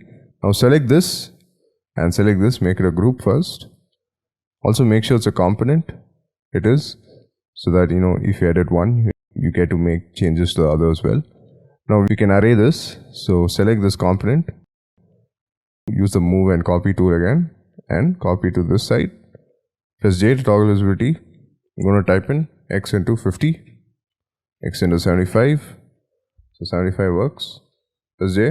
We can delete these extra 3 ones, and we can also go into this group and delete this and move it a bit so that it is equally spaced.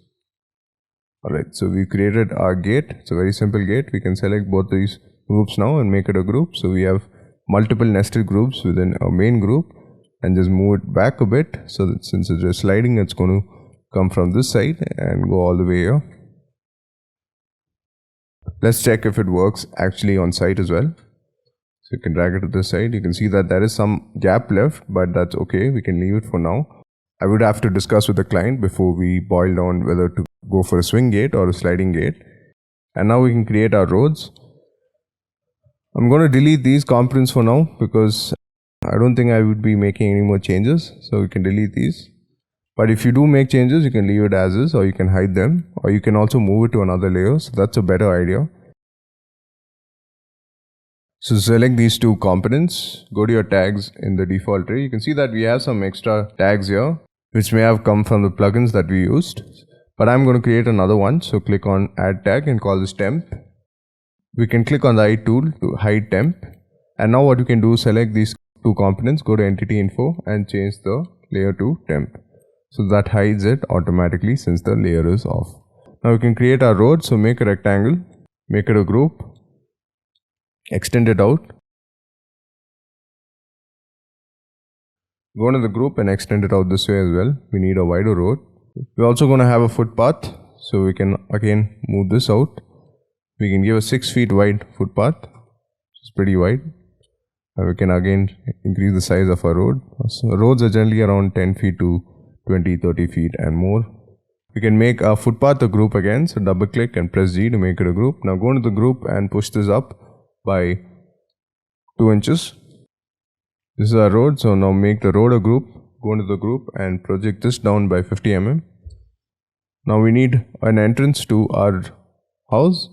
So I'm going to make a rectangle on this group and push this down. Push this out all the way here and then push this all the way here.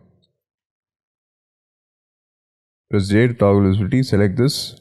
Press G to make it a group and then delete. Always make groups and then delete so that no additional lines or faces get deleted. Alright, great. And I can also go into this group and then just project this out so that our road enters all the way to the house. We also need a covering here, so I'm going to simply make a rectangle. Make this a group and then project this down. Press J to toggle visibility. I'm going to project this down by 50. Now go into the road group. We're going to have two materials here. One is the road and one we have our paint material. So move this line out by 200 mm, which is 10 inches, and again move it out by 100 mm, which is 4 inches. So this is going to be a separate material. So you can go to your materials. You can use any color for now. So go to colors and select any color and just paste it here. Make it any color for now. We'll apply the road materials later in the V-Ray section of the course. I made this color just to understand the differences so that I don't forget about it when I apply materials in the V-Ray section of the course. And we can also create our site. So make a rectangle. So that makes our flow here. Make this a group and project this down. Again by 50 or 100. What do we like? Now that's our ground within the property. Now we need a ground or terrain outside the property and also with some undulations because that's how grounds are.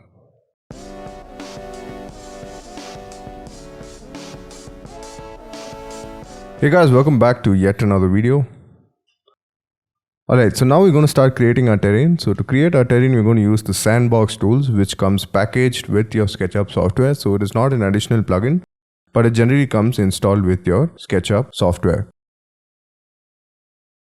So to access sandbox tools, you need to go to View, Toolbars, and search for sandbox. You'll find it here on the bottom. Switch this on and shows up here.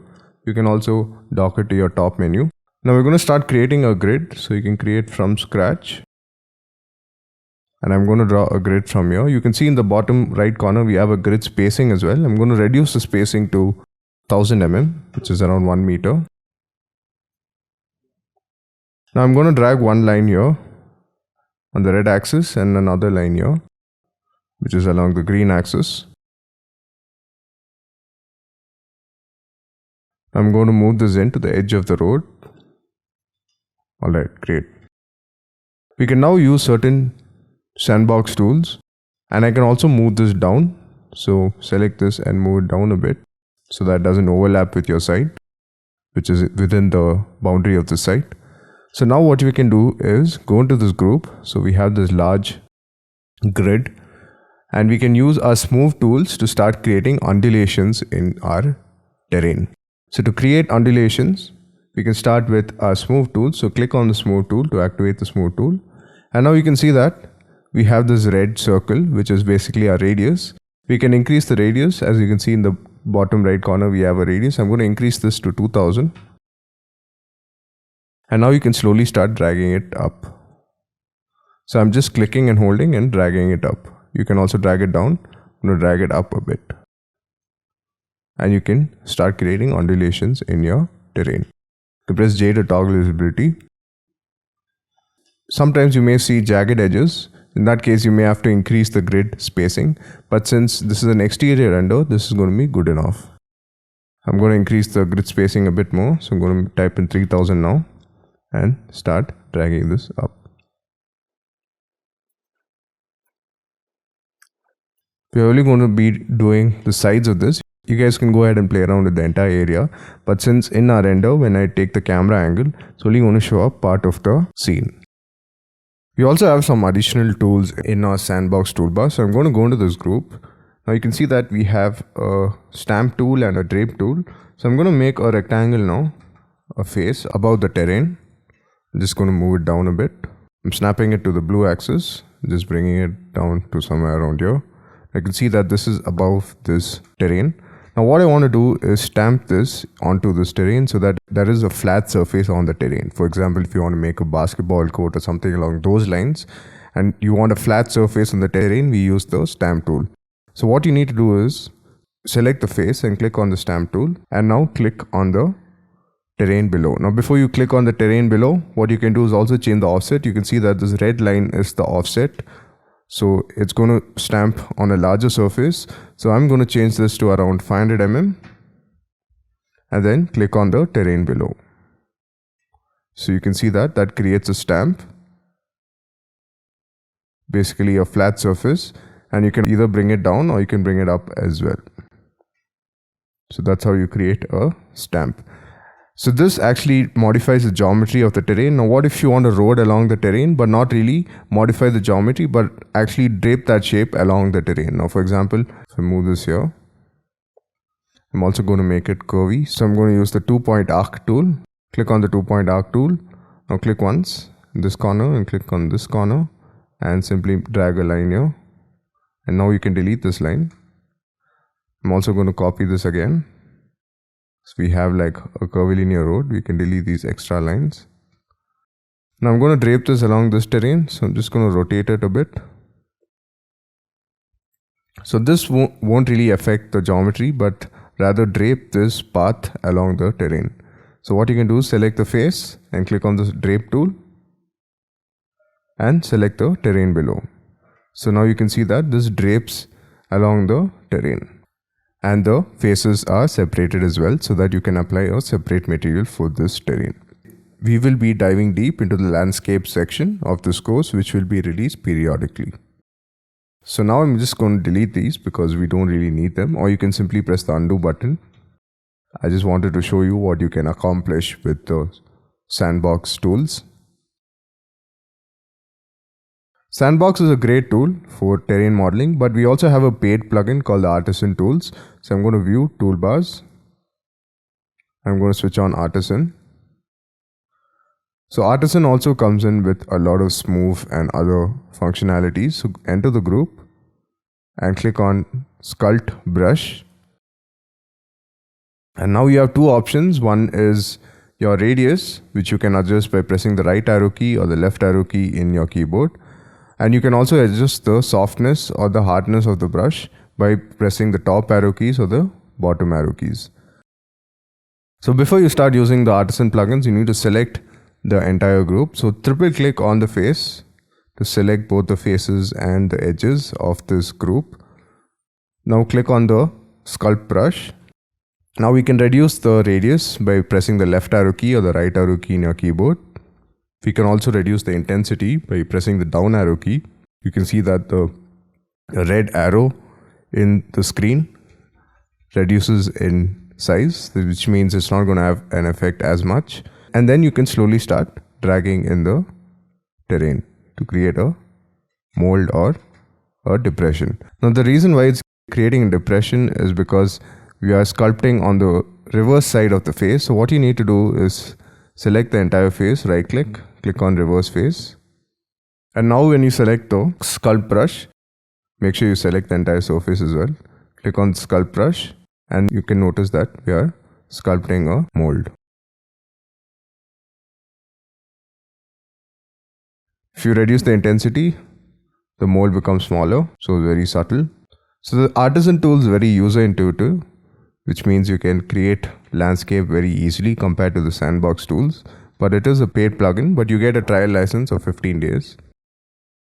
Now if you keep pressing the down arrow key, it goes down and then you can create these depressions as well. So I've sort of messed up the terrain at the back, but there's no worries because we're going to be covering it up with trees. So that's a small brief into terrain modeling in SketchUp. We're going to dive deep into all these separate tools in Artisan and Sandbox in our future sections. As this is only creating a house and making it ready for our render, we have a decent terrain and we're also going to create materials in the next section. So I'll see you guys in the next video. Cheers.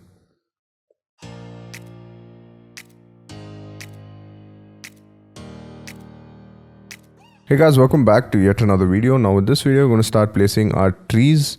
So to place your trees, you go to View, Toolbars, and search for the Laubwerk plugin and switch this on.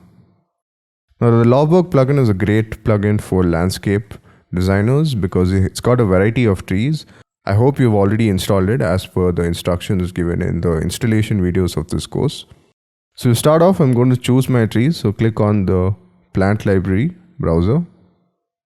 So I've got a variety of trees. You may have only few trees, but those would be good enough as well. So I'm going to click on the maple ash. It comes in like this because generally trees are object heavy and have a lot of polygons and meshes, so it makes the SketchUp file heavy. But Laubwerk gets rid of all that and gives us only two simple forms so that it takes less of a toll on the SketchUp file and you get better results when you do your rendering as well. So this is not the final result. You will only get to see the tree when you start the rendering, which we will do in our next section. So we placed one tree. Now you can change the options for these trees by clicking on Plant Attribute Editor. So click on the Plant Attribute Editor. And now I can change this to young, fully grown, which is pretty big, or even middle-aged.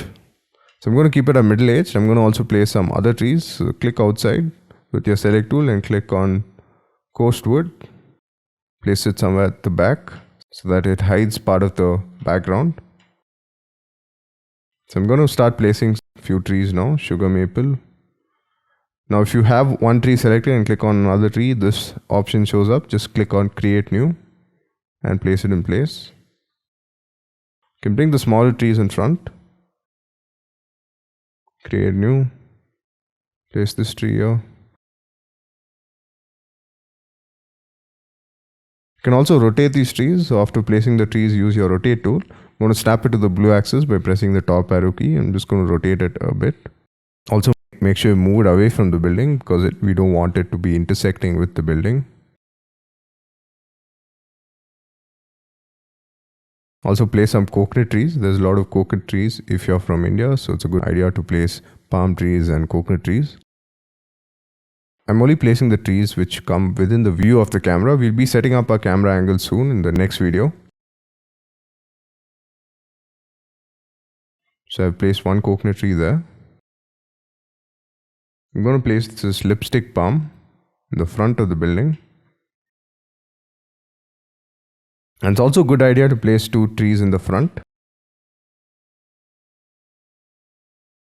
So we placed our trees, and now we're going to check if these trees fall within the scene. So what you need to do is create a camera angle now. So to create a camera angle, I'm going to place a line in the middle of the scene. This is going to be a reference line. Now click on camera and click on position camera. Place it at the midpoint or the end point. So now you can see that we've created our scene. I'm just going to close our Laubwerk window for now. So we need to zoom out a bit so that the entire house is seen. And it's also a good idea, once you place your camera, you can see in the bottom right corner we have our eye height. I'm going to change this to around 1800 or 1900, which is around 7 feet. And then click on the zoom tool and just left click and zoom out a bit so that the entire house is seen. And once you zoomed out, you can also go to camera, click on 2-point perspective. So this makes sure all your horizontal and vertical lines are perfectly straight.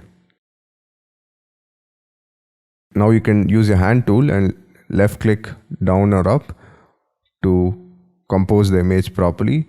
And once you're happy with the composition, you can go to your scenes and click on add scene.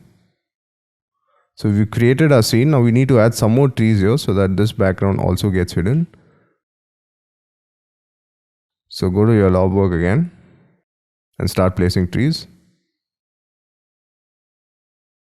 It's a good idea to have a variety of trees. Alright, great. We can also place trees within the scene, so it gives you an idea of where you're placing the trees. So I'm going to place this English oak, create new, and place it here.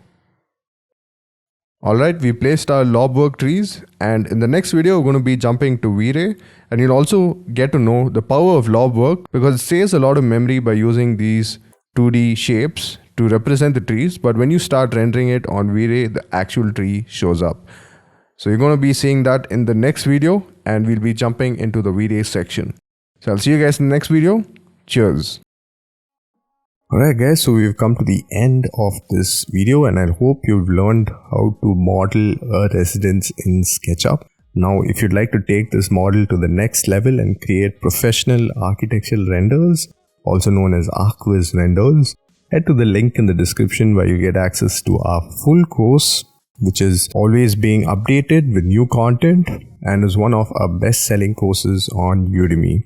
Please do not forget to like and subscribe our channel because it keeps us motivated in releasing new content and also sharing our passion for design with you. Now I'll see you guys in the next video. This is Manish aka SketchUp Guru signing off. Cheers.